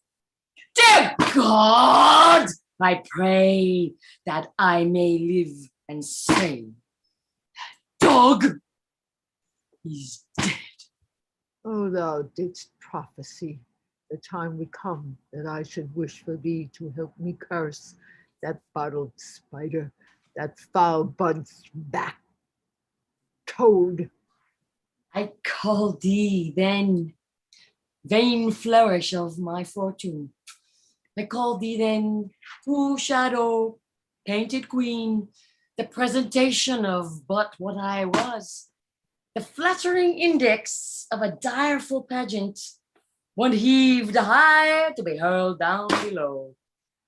A mother only mocked with two fair babes, a dream of what thou wast, a garish flag to be the aim of every dangerous shot, a sign of dignity, a breath, a bubble, a queen in jest, only to fill the scene. Where is thy husband now? Where be thy brothers? Where be thy two sons? Wherein dost thou joy? Who sues and kneels and says, God save the queen? Where be the bending peers that flattered thee? Where be the thronging troops that follow thee? Decline all this and see what thou now art. For happy wife, the most distressed widow, for joyful mother, one that wails the name, for one being sued to one that humbly sues, for queen, a very caitiff, crowned with care, for she that scorned had me, now scorned of me, for she being feared of all, now fearing one, for she commanding all, obeyed of none. Thus hath the course of justice whirled about, and left thee but a very prey to time, having no more but thought of what thou wast, to torture thee the more, being what thou art, thou didst usurp my place. And dost thou not usurp the just proportion of my sorrow? Now thy proud neck bears half my burthened yoke, from which even here I slip my wearied head and leave the burthen of it all on thee. Farewell, York's wife and queen of sad mischance. These English woes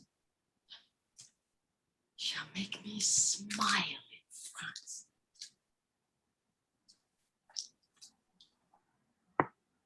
Oh, thou well skilled in curses, stay a while and teach me how to curse mine enemies. Forbear to sleep the night and fast the day. Compare dead happiness with living woe. think that thy babes were sweeter than they were, and he that slew them fouler than he is. Bettering thy loss makes the bad causer worse. Revolving this will teach thee how to curse. My words are dull, or quicken them with thine. Thy wounds will make them sharp and pierce like mine.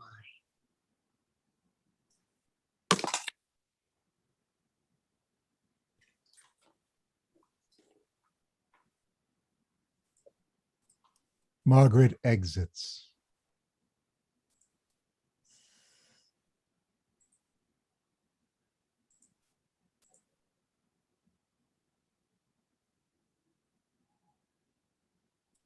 Margaret exits. You're muted, Duchess. Ah, why? Why should calamity be full of words? Windy attorneys to their clients' woes.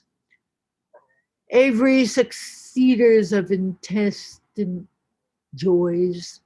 Poor breathing orators of miseries, let them have scope. Though what they will impart help nothing else, yet do they ease the heart. If so, then be not tongue-tied. Go with me, and in the breath of bitter words, let's smother my damned son that thy two sweet sons smothered. The trumpet sounds, be copious and exclaims. Enter King Richard and his train. Who intercepts me in my expedition? Oh, she that might have intercepted thee by strangling thee in her accursed womb from all the slaughterous wretch that thou hast done. Hidest thou that forehead with a golden crown, where it should be branded, if that right were right? The slaughter of the prince that owned the crown, and the dire death of my poor sons and brothers. Tell me, thou villain slave, where are my children? Thou toad,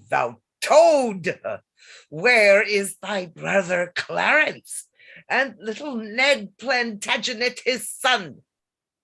Where is the gentle Rivers, Vaughan, Grey? Where is the kind Hastings? A flourish, trumpets, strike alarums, drums. Let not the heavens hear these telltale women rail on their lord's anointed. Strike, I say. There's a flourish of horns and alarms. Either be patient and entreat me fair, or with a clamorous report of war, thus will I drown your exclamations. Art thou my son? I thank God, my father, and yourself. Then patiently hear my impatience. Madam, I have a touch of your condition that cannot brook the accent of reproof. Oh, let me speak. Do that, but I'll not hear. I will be mild and gentle in my words. And brief, good mother, for I am in haste. Oh, art thou so hasty? I have stayed for thee, God knows, in torment and in agony. And came I not at last to comfort you? No, by the holy rule, thou knowst it well. Thou camest on earth to make the earth my hell. A grievous burthen was thy birth to me. Tetchy and wayward was thy infancy. Thy school days frightful, desperate, wild, and furious, thy prime of manhood daring, hold, and venturous, thy age confirmed, proud, subtle, sly, and bloody, more mild, but yet more harmful, kind in hatred. What comfortable hour canst thou name that ever graced me with thy company? Faith, none, but Humphrey Hour, that called your grace to breakfast once forth in my company. If I be so disgracious in your eye, let me march on and not offend you, madam. Strike up the drum. I prithee, hear me speak. You speak too bitterly. Hear me a word, for I shall never speak to thee again. So? Either thou wilt die by God's just ordinance, ere from this war thou turn a conqueror, or I with grief and extreme age shall perish, and never more behold thy face again. Therefore take with thee my most grievous curse, which in the day of battle tire thee more than all the complete armor that thou wearest. My prayers on the adverse party fight, and there the little souls of Edward's children whisper the spirits of thine enemies, and promise them success and victory. Bloody thou art, bloody will be thy end. Shame serves thy life, and doth thy death attend. And the Duchess exits. Though far more cause, yet much less spirit to curse abides in me. I say amen to her. Stay, madam. I must talk a word with you. I have no more sons of the royal blood for thee to slaughter. For my daughters, Richard, they shall be praying nuns, not weeping queens, and therefore level not to hit their lives.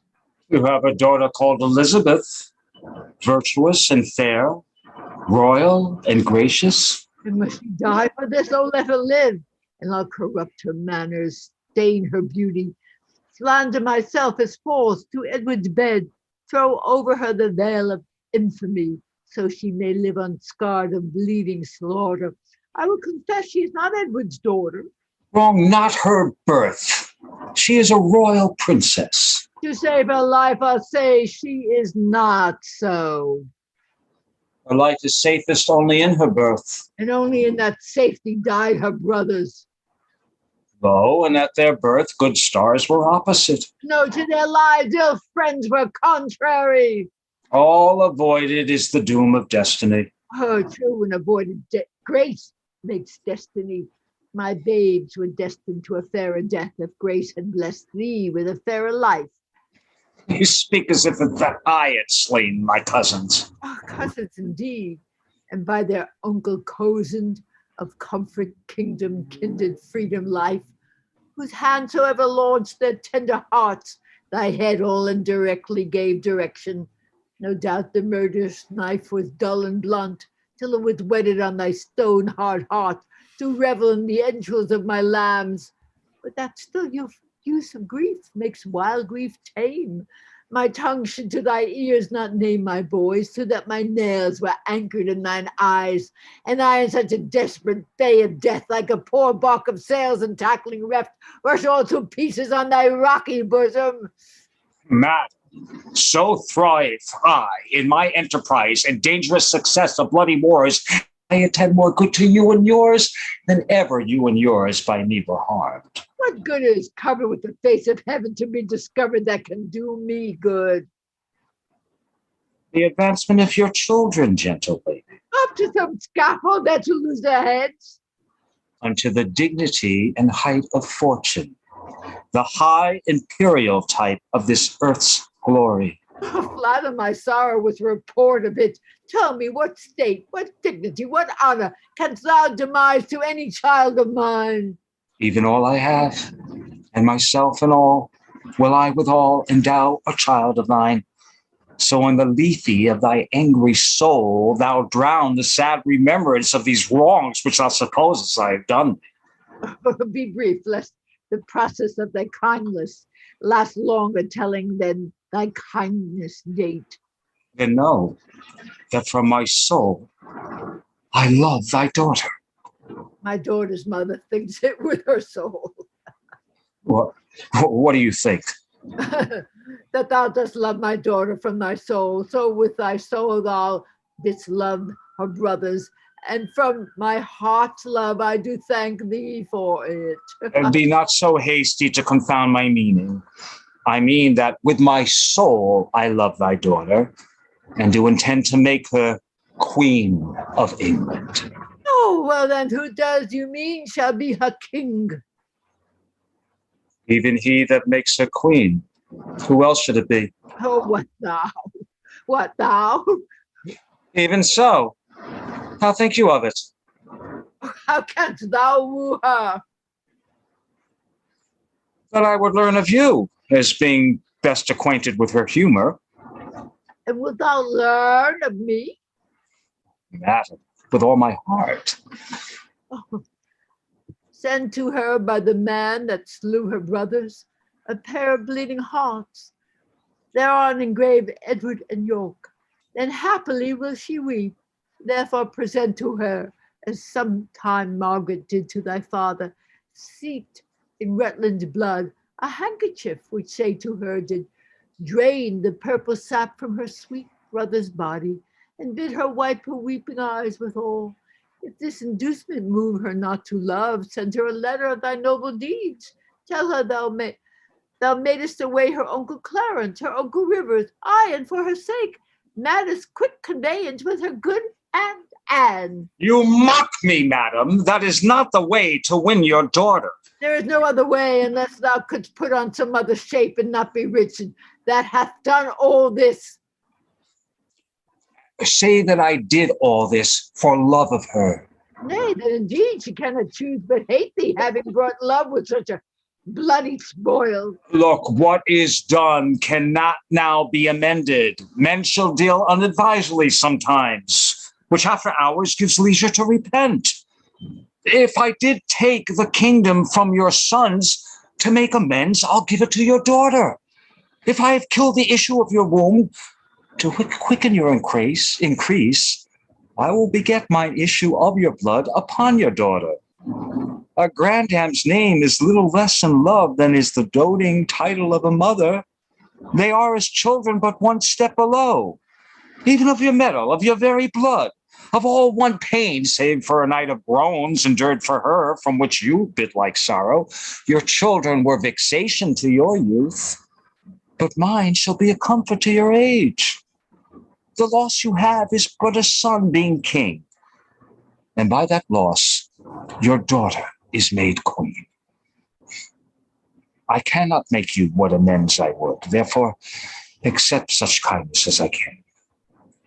Dorset, your son, that with a fearful soul leads discontented steps in foreign soil, this fair alliance quickly shall come home to high promotions and great dignity. The king that calls your beauteous daughter's wife familiarly shall call thy Dorset brother.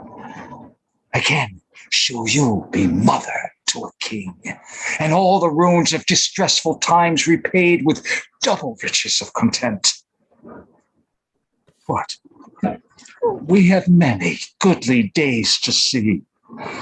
The liquid drops of tears that you have shed shall come again transformed to orient pearl, advantaging their love with interest, oftentimes double gained of happiness. Go then, my mother, to thy daughter. Go. Make bold her bashful years with your experience. Prepare her ears to hear a wooer's tale. Put her in tender heart the aspiring flame of golden sovereignty. Acquaint the princess with the sweet, silent hours of marriage joys. And when this arm of mine hath chastised the petty rebel, dull-brained Buckingham, bound with triumphant garlands will I come, and lead thy daughter to a conqueror's bed, to whom I will retell my conquest won, and she shall be sole victoress. Caesar. What were I best to say? Her father's brother would be her lord, or shall I say her uncle, or he that slew her brothers and her uncles? Under what title shall I woo for thee, that God, the law, my honor, and her love can make seem pleasing to her tender years? Infer fair England's peace by this alliance. Who she shall purchase with still lasting war. Tell her the king that may command entreats. That at her hands, which the king's king forbids, Say she shall be a high and mighty queen. to veil the title as her mother doth. Say I will love her everlastingly. But how long shall that title ever last? Sweetly in force until her fair lives end. And how long fairly shall her sweet life last? As long as heaven and nature lends it. as long as Helen Richard likes of it. Say I, her sovereign, am her subject low. But she, your subject, loathes such sovereignty. Be eloquent in my behalf to her. An honest tale speeds best, being plainly told. Then plainly to her, tell her my loving tale. Plain and not honest is too harsh a style. Your reasons are too shallow and too quick. Oh no, my reasons are too deep and dead, poor infants in their graves. Harp on it, still shall I, till my heartstrings break. Harp not on that string, madam, that is past. Now by my George, my garter, and my crown. Profane, dishonored, and the third usurped. I swear. By nothing, for this is no oath. That George profaned hath lost his lordly honor. That garter blemished, pawned his knightly virtue. That crown usurped, disgraced his kingly glory. Is something thou wouldst swear to be believed. Swear then by something that thou hast not wronged. And by myself. Thyself is self-misused. Now by the world. Full of thy foul wrongs. My father's death. Thy life hath it dishonored. Why then, by heaven. Heaven's wrong is most of all. If thou didst fare to break an oath with him, the unity the king my husband made, thou hast not broken, nor my brothers died.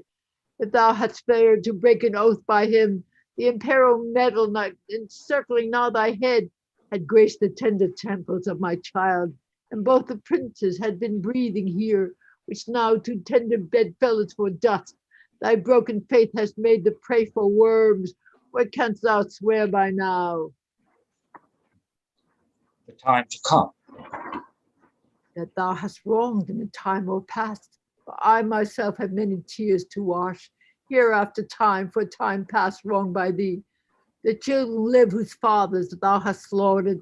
Ungoverned youth to wail with their age. The parents live whose children thou hast butchered. Old barren plant to wail with their age. Swear not by time to come, for that thou hast misused ere us. Used by time till us repast. As I intend to prosper and repent, so thrive I in my dangerous affairs of hostile arms. Myself confound. Heaven and fortune bar me happy hours. Day yield me not thy light, nor night thy rest. Be opposite all planets of good luck to my proceeding, if with dear heart's love, immaculate devotion, holy thoughts, I tender not thy beauteous, princely daughter. In her consists my happiness and mine. Without her follows to myself and thee, herself, the land, and many a Christian soul, death, dissolution, ruin, and decay.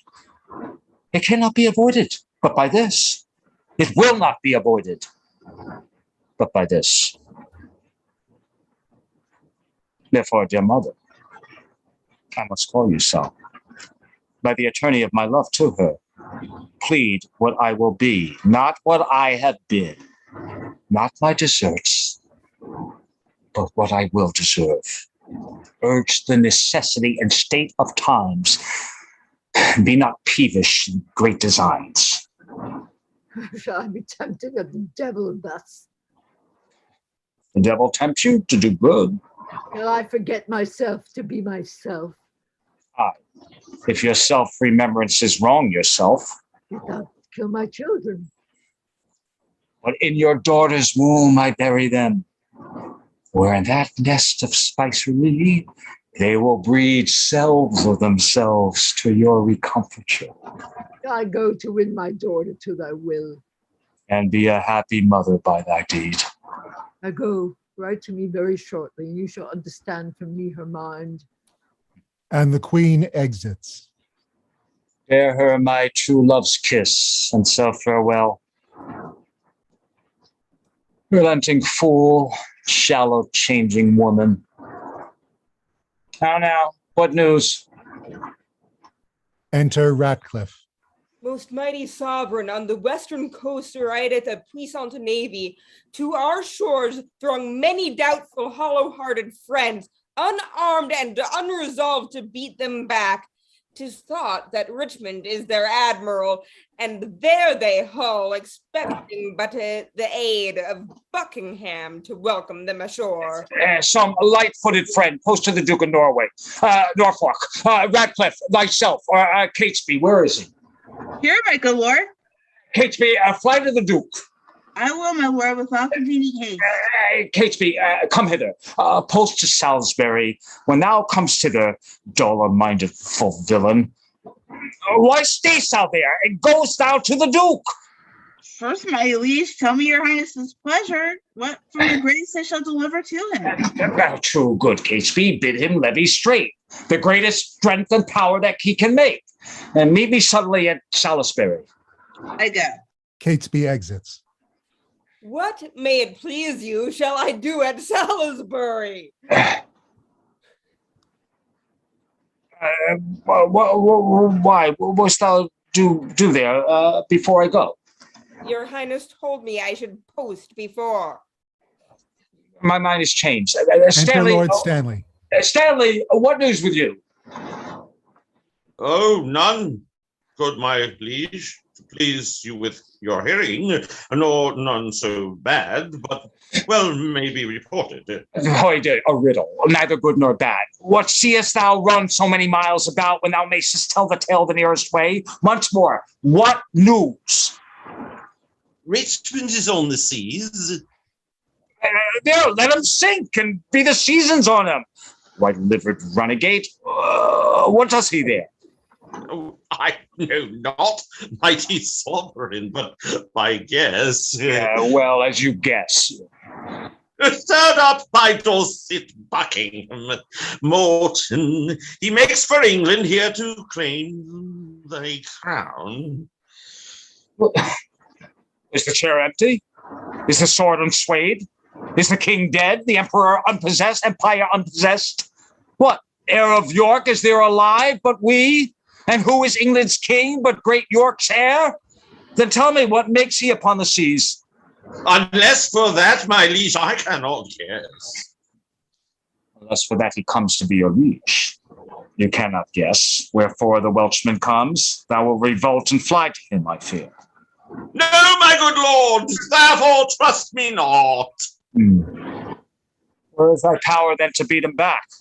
Where be thy tenants and thy followers? Are they not now at the western shore, safe conducting the rebels from their ships? No, my good lord, my friends are in the north. Called friends to me. What do they do in the north? What say they should serve the sovereign in the west? I have not been commanded, my mighty king. Pleaseth your majesty to give me leave. I'll muster up my friends and meet your grace where and what time your majesty shall please. Aye, thou wast begone to join with Richmond, but I'll not trust thee. Most mighty sovereign, you have no cause to hold my friendship doubtful. I never was, nor never will be false. Go then, and muster men. But leave behind your son George, Stanley. Stanley, look at your heart, be firm, or else his head's assurance is but frail. So, deal with him as I prove true to you. Exit Stanley. Enter a messenger. My gracious sovereign, now in Devonshire, as I by friends am well advertised. Sir Edward Courtney and the Haunt Prelate, Bishop of Exeter, his elder brother. Many woe confederates are in arms. Enter another messenger. In Kent, my liege, the Guilfords are in arms, and every hour more competitors flock to the rebels, and their power grows strong. Enter another messenger. My lord, the army of great Buckingham. Out, ye owls, nothing but songs of death. There, take that thou, till thou bring some better news. The news I have to tell your majesty is that by sudden floods and fall of waters, Buckingham's army is dispersed and scattered, and he himself wandered away alone, no man knows whither. I cry thee mercy. There is my purse to cure that blow of thine. Here. Hath any well-advised friends proclaimed, reward to him that brings the traitor in? Reward to him that brings the traitor in. Such proclamation hath been made, my lord. King Thomas Lovell and Lord Marquis Dorset, to set my legion Yorkshire in arms, but this good comfort bring I your highness. The Britain navy is dispersed by tempest. Richmond and Dorchester sent out a boat under the shore to ask those on the banks if they were his assistants, yea or no. Who answered him, they came from Buckingham. Upon his party, his mistrusting them, hoist sail and made his course against for Britain. March on. Since we are up in arms, if not to fight with foreign enemies, yet to beat down these rebels here at home. Enter Catesby. My liege, the Duke of Buckingham is taken. That is the best news. That the Earl of Richmond is with the mighty power landed in Milford is colder news, but yet they must be told. Away towards Salisbury whilst we reason here. The royal battle must be won and lost. Be won and lost. Someone take order Buckingham be brought to Salisbury. The rest march on with me. With a flourish, they all exit. Scena quarta. Enter Darby and Sir Christopher. Sir Christopher, tell Richmond this from me, that in the sty of the most deadly boar, my son George Stanley is franked up in hold. If I revolt, off goes young George's head. The fear of that holds off my present aid. So get thee gone. Commit me to thy lord. Withal say that the queen hath heartily consented he should espouse Elizabeth, her daughter. But tell me, where is princely Richmond now? Pembroke, or at Hereford West in Wales. What men of name resort to him? Sir Walter Herbert, a renowned soldier, Sir Gilbert Talbot, Sir William Stanley, Oxford, redoubted Pembroke, Sir James Blunt, and Rice ap Thomas, with a valiant crew, and many other of great name and worth, and towards London do they bend their power, if by the way they shall not be fought withal. Well, hie thee to thy lord. I kiss his hand. My letter will resolve him of my mind. Fare you well. Scene Actus Quintus, Scena prima. Enter Buckingham with halberdiers, led to his execution. Will not King Richard let me speak with him? No, my good lord. Therefore be patient. Hastings and Edward's children, Grey and Rivers, holy King Henry, and thy fair son Edward, Vaughan, and all that have miscarried by underhanded corruption, foul injustice. If that your moody discontented souls do through the clouds behold this present hour, even for revenge mock my destruction. This is All Souls' Day, fellow, is it not? It is. Why then, All Souls' Day is my body's doomsday. This is the day which in King Edward's time I wished might fall on me, when I was found false to his children and his wives' allies. This is the day wherein I wished to fall by the false faith of him whom most I trusted. This All Souls' Day to my fearful soul is the determined respite of my wrongs.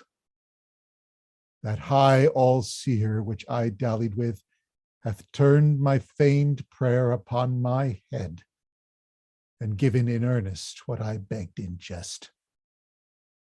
Thus doth he force the swords of wicked men to turn their own points in their masters' bosoms.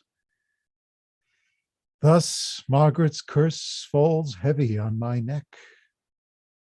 When he, quoth she, shall split thy heart with sorrow, remember Margaret was a prophetess.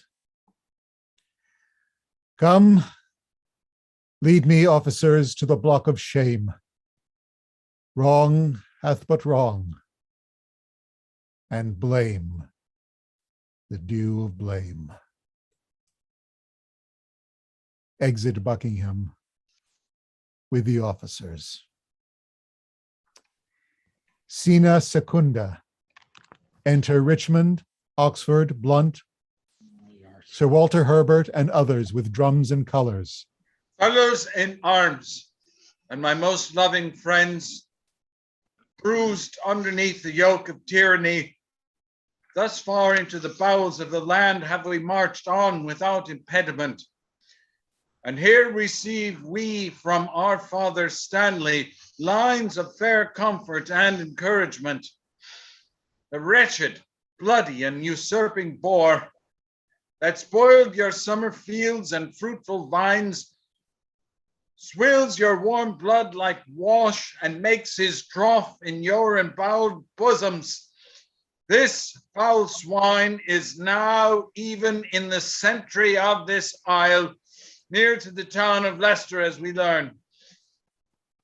From Tamworth thither is but 1 day's march. In God's name, cheerly on, courageous friends, to reap the harvest of perpetual peace by this one bloody trial of sharp war. Every man's conscience is 1,000 men to fight against this guilty homicide. I doubt not, but his friends will turn to us. He hath no friends. What are friends for fear? Which in his dearest need will fly from him. All for our vantage.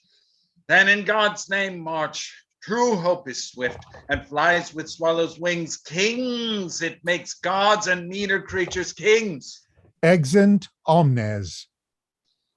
Scena tertia. Enter King Richard in arms with Norfolk, Ratcliffe, and the Earl of Surrey. Here, pitch our tents, even here in Bosworth's field. My Lord of Surrey, why look you so sad? My heart is 10 times lighter than my looks. My Lord of Norfolk? Here, most gracious liege. Norfolk, we must have knocks, huh? Must we not? We must both give and take, my loving lord. Up with my tent. Here will I lie tonight. But where tomorrow? Well, it's all one for that. Who has described the number of the traitors? 6,000 or 7,000 is their utmost power. Our battalion troubles that account. Besides, the king's name is a tower of strength, which they upon the adverse faction want. Up with the tent. Cup, noble gentlemen, let us survey the advantages of the ground. Call for some men of sound direction. Let's lack no discipline, make no delay. For lords, tomorrow is a busy day. They all exit.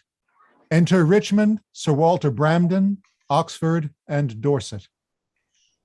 The weary sun hath made a golden set, and by the bright tract of his fiery car gives token of goodly day tomorrow. Sir William Brandon, you shall bear my standard. Give me some ink and paper in my tent. I'll draw the form and model of our battle. Limit each leader to his several charge, and impart in just proportion our small power. My Lord Oxford, you, Sir William Brandon, and you, Sir Walter Herbert, stay with me.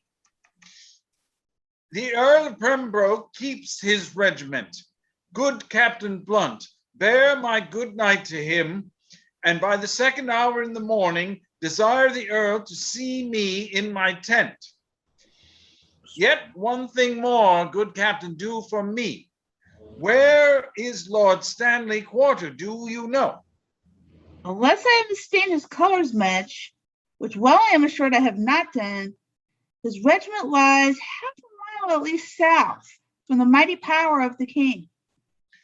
If without peril it be possible, sweet Blunt, make some good means to speak with him and give him from me this most needful note. Upon my life, my lord, I'll undertake it. And so God give you quiet rest tonight. Good night, Captain Blunt. Come, gentlemen, let us consult upon tomorrow's business. Into my tent, the dew is raw and cold. They withdraw into the tent. Enter Richard, Ratcliffe, Norfolk, and Catesby. What is it o'clock? It's supper time, my lord. It's 9 o'clock. Well, I will not sup tonight. Give me some ink and paper. What, is my beaver easier than it was, and all my armor laid out in the tent? It is, my liege, and all things are in readiness. Good Norfolk, hie thee to thy charge. Use careful watch. Choose trusty sentinels. I go, my lord. Stir with the lark tomorrow, gentle Norfolk. I warrant you, my lord. And Norfolk exits. Radcliffe, My lord. Santo, send out a pursuivant of arms to Stanley's regiment. Bid him bring his power before sun rising, lest his son George fall into the blind cave of eternal night. Fill me a bowl of wine. Give me a watch. Saddle white Surrey for the field tomorrow. Look that my staves be sound and not too heavy. Radcliffe. My lord. Sawest the melancholy Northumberland? Thomas, the Earl of Surrey, and himself, much about a cockshut time from troop to troop, went through the army, cheering up the soldiers. Oh, so that I am satisfied. Give me a bowl of wine. I had not the alacrity of spirit nor cheer of mind that I was wont to have. Set it down. Is ink and paper ready? It is, my lord. Bid my guard watch. Leave me, Radcliffe. About the mid of night, come to my tent and help me to arm me. Leave me, I say. Exit Ratcliffe. Enter Darby to Richmond in his tent. Fortune and victory sit on thy helm. All comfort that the dark night can afford be to thy person. No, wrong person. It's Richmond. I'm sorry. I'm so sorry, loves. I'm sorry. I left that. All comfort that the dark night can afford be to thy person, noble father-in-law. Tell me, how fares our noble mother? Thy attorney, bless thee from thy mother, who prays continually for Richmond's good. So much for that. The silent hours steal on, and flaky darkness breaks within the east. In brief, for so the season bids us be, prepare thy battle early in the morning, and put thy fortune to the arbitrament of bloody strokes and mortal staring war.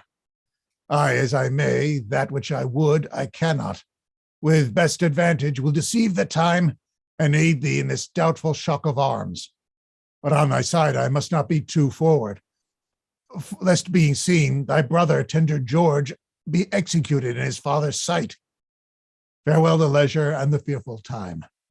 Cuts the ceremonious vows of love and ample interchange of sweet discourse, which so long sundered friends should dwell upon. God give us leisure for these rites of love. Once more adieu, be valiant, and speed well. Good lords, conduct him to his regiment. I'll strive with troubled noise to take a nap, lest leaden slumber pease me down tomorrow, when I should mount with wings of victory. Once more, good night, kind lords and gentlemen. They all exit, leaving Richmond alone.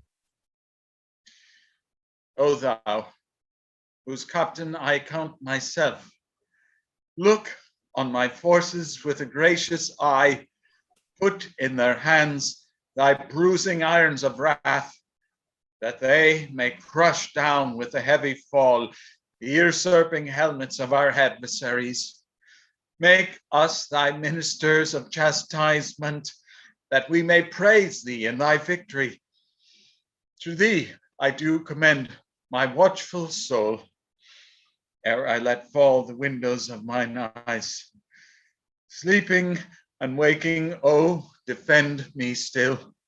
Both Richard and Richmond sleep. Enter the ghost of Prince Edward, son to Henry VI, first to Richard, and then to Richmond. Let me sit heavy on the soul tomorrow. Think how thou stabbest me in my prime of youth at Tewkesbury. Despair therefore and die. He speaks again to Richmond. Be careful, Richmond, for thy wronged souls, a butchered princess fight to thy behalf. King Henry's issue Richmond confronts thee. Enter the ghost of Henry VI. First to Richard. Vicky, you're muted.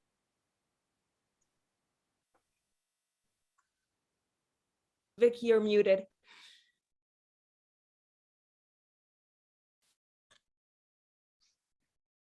Vicky, you're muted. You were muted. You never said anything that we heard. But probably would have said something like, Despair and die. Then he speaks to Richmond.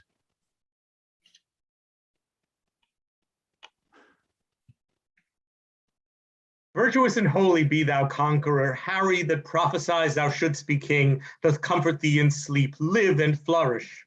Enter the ghost of Clarence. First to Richard.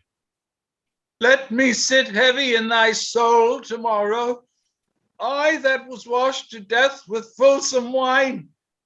Poor Clarence, be thy guile betrayed to death. Tomorrow in the battle think on me, and fall thy edgeless sword, despair and die. He speaks to Richmond. Thou offspring of the house of Lancaster, the wronged heirs of York do pray for thee. Good angels guard thy battle, live and flourish. Enter the ghosts of Rivers, Grey, and Vaughan. First to Richard. Let me sit heavy in thy soul tomorrow, Rivers, that they diet and profit, despair and die. Think upon Grey, and let thy soul despair. Think upon Vaughan, and with guilty fear let fall thy lance, despair and die. They all speak to Richmond. Awake, Wake, and think our wrongs in Richard's bosom. Conquer We'll him. conquer him. Awake, Awake and win the day. Enter the ghost of Lord Hastings. First to Richard. blood and guiltily awake, and in a bloody battle end thy days. Think on Lord Hastings, despair and die. He speaks to Richmond. Quiet, untroubled soul, awake, awake, arm, fight and conquer for fair England's sake. Enter the ghosts of the two young princes. First to Richard.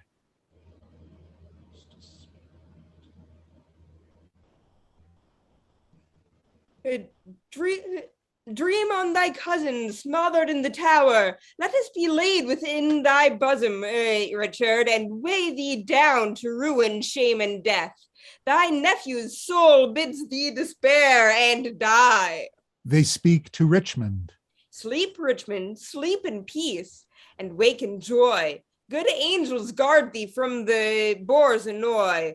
Live and beget a happy race of kings. Edward's unhappy sons do bid thee flourish. Enter the ghost of Anne, his wife. First to Richard. Richard, thy wife, that wretched Anne, thy wife, that never slept a quiet hour with thee, now fills thy sleep with perturbations. Tomorrow in the battle, think on me, and fall thy edgeless sword, despair and die. She speaks to Richmond. Thou quiet soul, sleep thou a quiet sleep. Dream of success and happy victory, thy adversary's wife doth pray for thee. Enter the ghost of Buckingham. First to Richard. The first was I that helped thee to the crown. That last was I that felt thy tyranny. Oh, in the battle, think on Buckingham, and die in terror of thy guiltiness. Dream on of bloody deeds and death. Fainting despair, despairing yield thy breath. He speaks to Richmond. I died for hope, ere I could lend thee aid. But cheer thy heart, and be thou not dismayed. God and good angels fight on Richmond's side, and Richard fall in height of all his pride. Richard awakes, trembling in fear. In other words, bind up my wounds. Have mercy, Jesus. Was it but dream? Oh, coward conscience, how dost thou afflict me? The lights burn blue. It is not dead midnight. Cold, fearful drops stand on my trembling flesh. What? Do I fear myself? There's none else but me. Richard loves Richard. That is, I am I. Is there a murderer here? No. Yes, I am. Then fly. What, from myself? Great reasons. Why? Lest I revenge. What, myself upon myself? Oh, I love myself. Wherefore? For any good that I myself have done unto myself? Oh no. Alas, I rather hate myself for hateful deeds committed by myself. I am a villain. Yet I lie. I am not. Fool of thyself, speak well. Fool, do not flatter. My conscience has 1,000 several tongues, and every tongue doth bring in a several tale, and every tale condemns me for a villain, perjury in the highest degree, a murder, stern murder in the direst degree. All several sins, all of us in each degree, flung to all, but crying, guilty, guilty. I shall despair. There's no creature loves me. And if I die, no soul shall pity me. Therefore, nay, wherefore should they? Since I myself find in myself no pity to myself.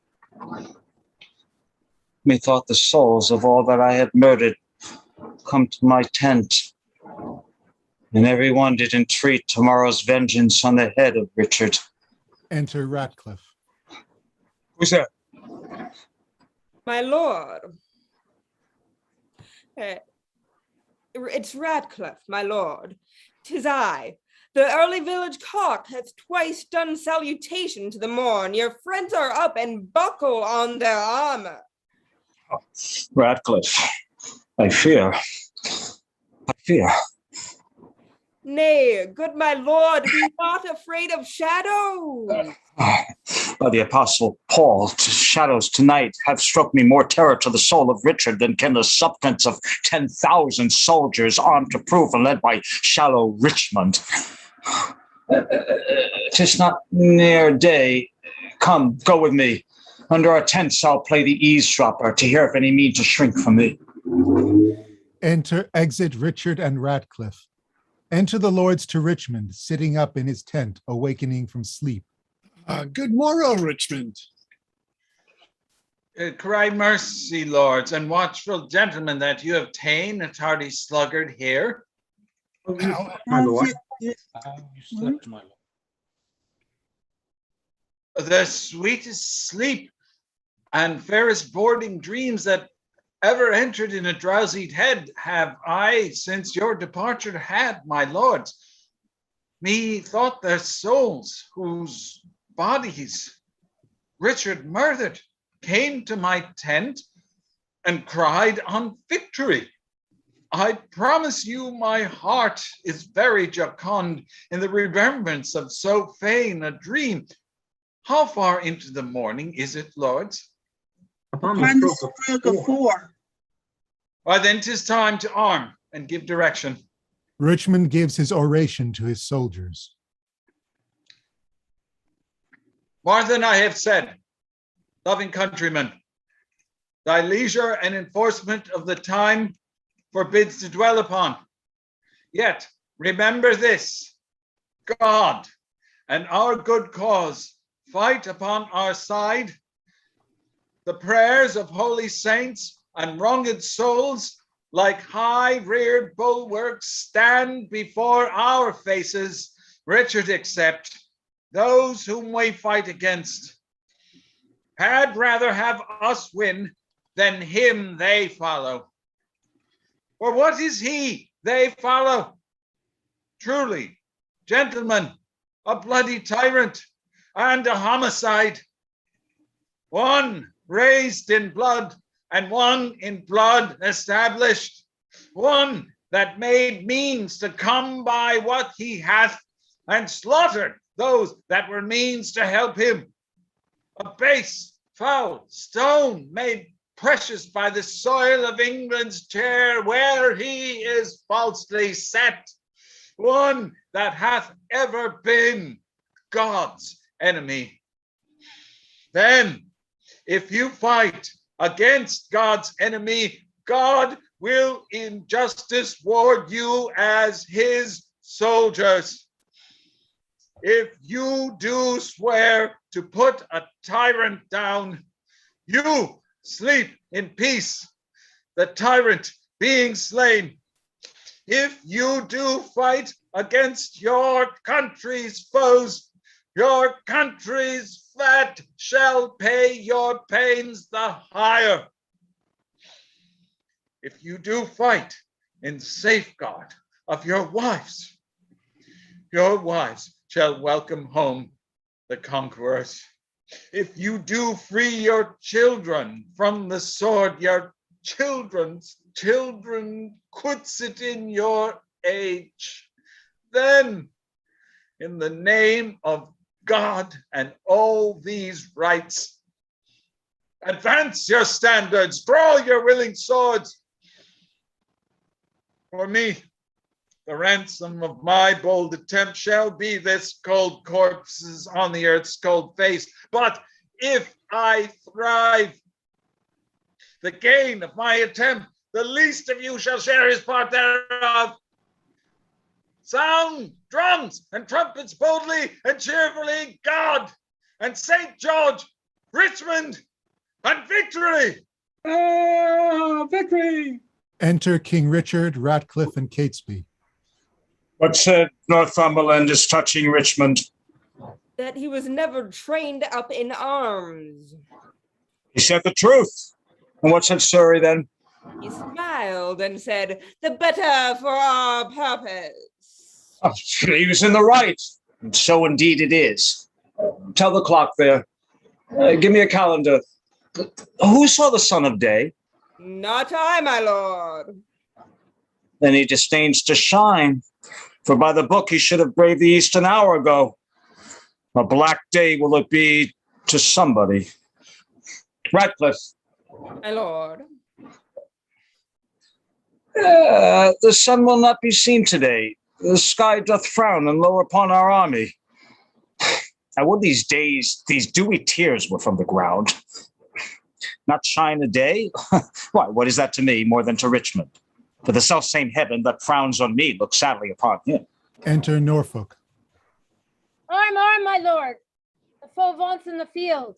Come, bustle, comparison my horse. Call up Lord Sandley. Bid him bring his power. I will lead forth my soldiers to the plain, and thus my battle shall be ordered. My forward shall be drawn in length, consisting equally of horse and foot. Our archers shall be placed in the midst. John, Duke of Norfolk, Thomas, Earl of Surrey, shall have the leading of the foot and horse. They thus directed, we will flow in the main battle, whose prescience on either side shall be well ringed with our chiefest horse. This and St. George to boot. What thinkest thou, Norfolk? Good direction, warlike sovereign. Just found I in my tent this morning. Jockey of Norfolk, be not so bold, for Dykenley master is bought and sold. A thing devised by the enemy. Go, gentlemen, every man to his charge, that not our babbling dreams affright our souls. For conscience is a word that cowards use, advised at first to keep the strong in awe. Our strong arms be our conscience, swords our law. March on, join bravely. Let us to pell-mell, if not to heaven, then hand in hand to hell. What, shall I say more than I have inferred?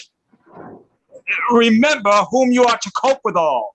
A sort of vagabonds, rascals, and runaways, a scum of Britons and base lackey peasants, whom their overcloyed country vomits forth to desperate adventures and assured destruction. You, sleeping safe, they bring you to unrest. You, having lands and blessed with beauteous wives, they would restrain the one, disdain the other, and who just lead them? But a paltry fellow, long kept in Britain at our mother's cost, a milksop when that never in his life felt so much cold as over shows in snow. Let's whip these stragglers over the seas again. Lash hence these overweening rags of France, these famished beggars, weary of their lives, who, but for dreaming on this fond exploit for want of means, poor rats, had hanged themselves. If we be conquered, let men conquer us, and not these bastard Britons, whom our fathers have in their own land beaten, bobbed, and thumped, and on record let them the heirs of shame.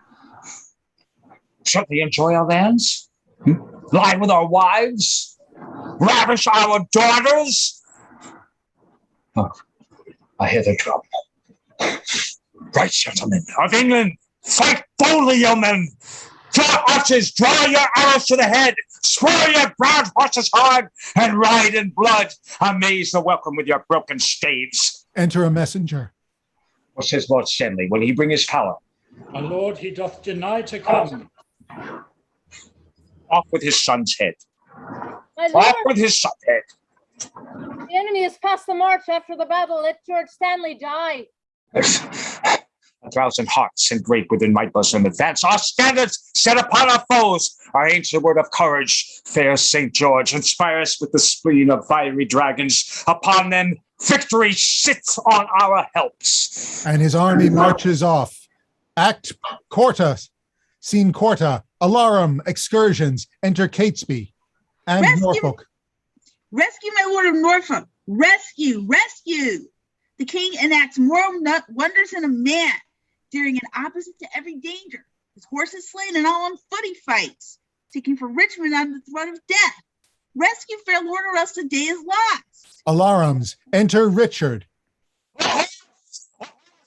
My kingdom for a horse! Withdraw, my lord, I'll help you to a horse. Slave, I have set my life upon a cast, and I will stand the hazard of the die. I think there be 6 Richmonds in the field. 5 have I slain today instead of him. A horse! A horse! A kingdom for my horse! He and Catesby exit. Scene Quinta, Alarum, enter Richmond and Richard. They fight. Richard is slain. Retreat and flourish. Enter Richmond, Darby bearing the crown with divers other lords. God and your arms be praised, victorious friends. The day is ours. The bloody dog is dead. Courageous Richmond, well hast thou acquit thee. Lo, here those long usurped royalties from the dead temples of this bloody wretch have I plucked off to grace thy brows withal. Wear it and make much of it. Great God of heaven, say amen to all. But tell me, is young George Stanley living? He is, my lord, and safe in Leicester town, whither, if you please, we may withdraw us. What men of name are slain on either side? John, Duke of Norfolk, Walter, Lord Ferrers, Sir Robert Brackenbury, and Sir William Brandon. Inter their bodies, as become their births, proclaim a pardon to the soldiers fled, that in submission will return to us. And then, as we have tamed the sacrament, we will unite the white rose and the red. Smile, heaven, upon this fair conjunction that long have frowned upon their enmity. What traitor hears me and says not amen? England hath long been mad and scarred herself. The brother blindly shed the brother's blood. The father rashly slaughtered his own son. The son compelled, been butcher to the sire. All this divided York and Lancaster, divided in their dire division. Oh, now let Richmond and Elizabeth, the true succeeders of each royal house, by God's fair ordinance conjoin together. And let thy heirs, God, if thy will be so, enrich the time to come with smooth-faced peace, with smiling plenty and fair prosperous days. Abate the edge of traitors, gracious Lord, that would reduce these bloody days again, and make poor England weep in streams of blood. Let them not live to taste this land's increase, that would with treason wound this fair land's peace. Now civil wounds are stopped, peace lives again, that she may long live here. God say, amen. And they all exit. Amen. And so, Amen. and so closes the curtain on Richard III. Oh, Yay! very nice. Wow. And it's like even in his last speech there, Richmond's gonna like do some calls out to Henry VI Part 3 as well. You know, it's like you've seen all the earlier parts of this story, right? Yeah. Son kills his father, father kills his son, you know, and all of the Wars of the Roses greatest hits recap there. Yeah. But well done, everyone. Thank you. And yeah, so it's Yeah. 11:45 now. We got done on Saturday. Hey. Wow, it was long. It is one Why'd of you the pick longest- such a bloody long play? Oh, look at you, Michael. The sun came out with the sun. Yes, I had to change my background after all that. No, I think it needed to be Thank at you least all. an hour longer with at least 15 more characters. Thank you I for doing all know. the stage directions, Tony. Thank Well, you. like Thank you. Richard, Paul was saying, this is before the plague, so they had bigger casts. Yeah, Oh, So he wanted everybody in this. Yeah. Yeah. Boy, Yeah. all the actors, all of them.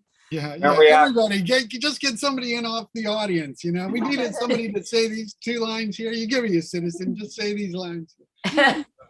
Yeah, it just has so many. Yeah, and there's a real sort of difference that you see with like with this and with the Henry VI plays, where they have these huge casts, and then And the Henry IV plays too.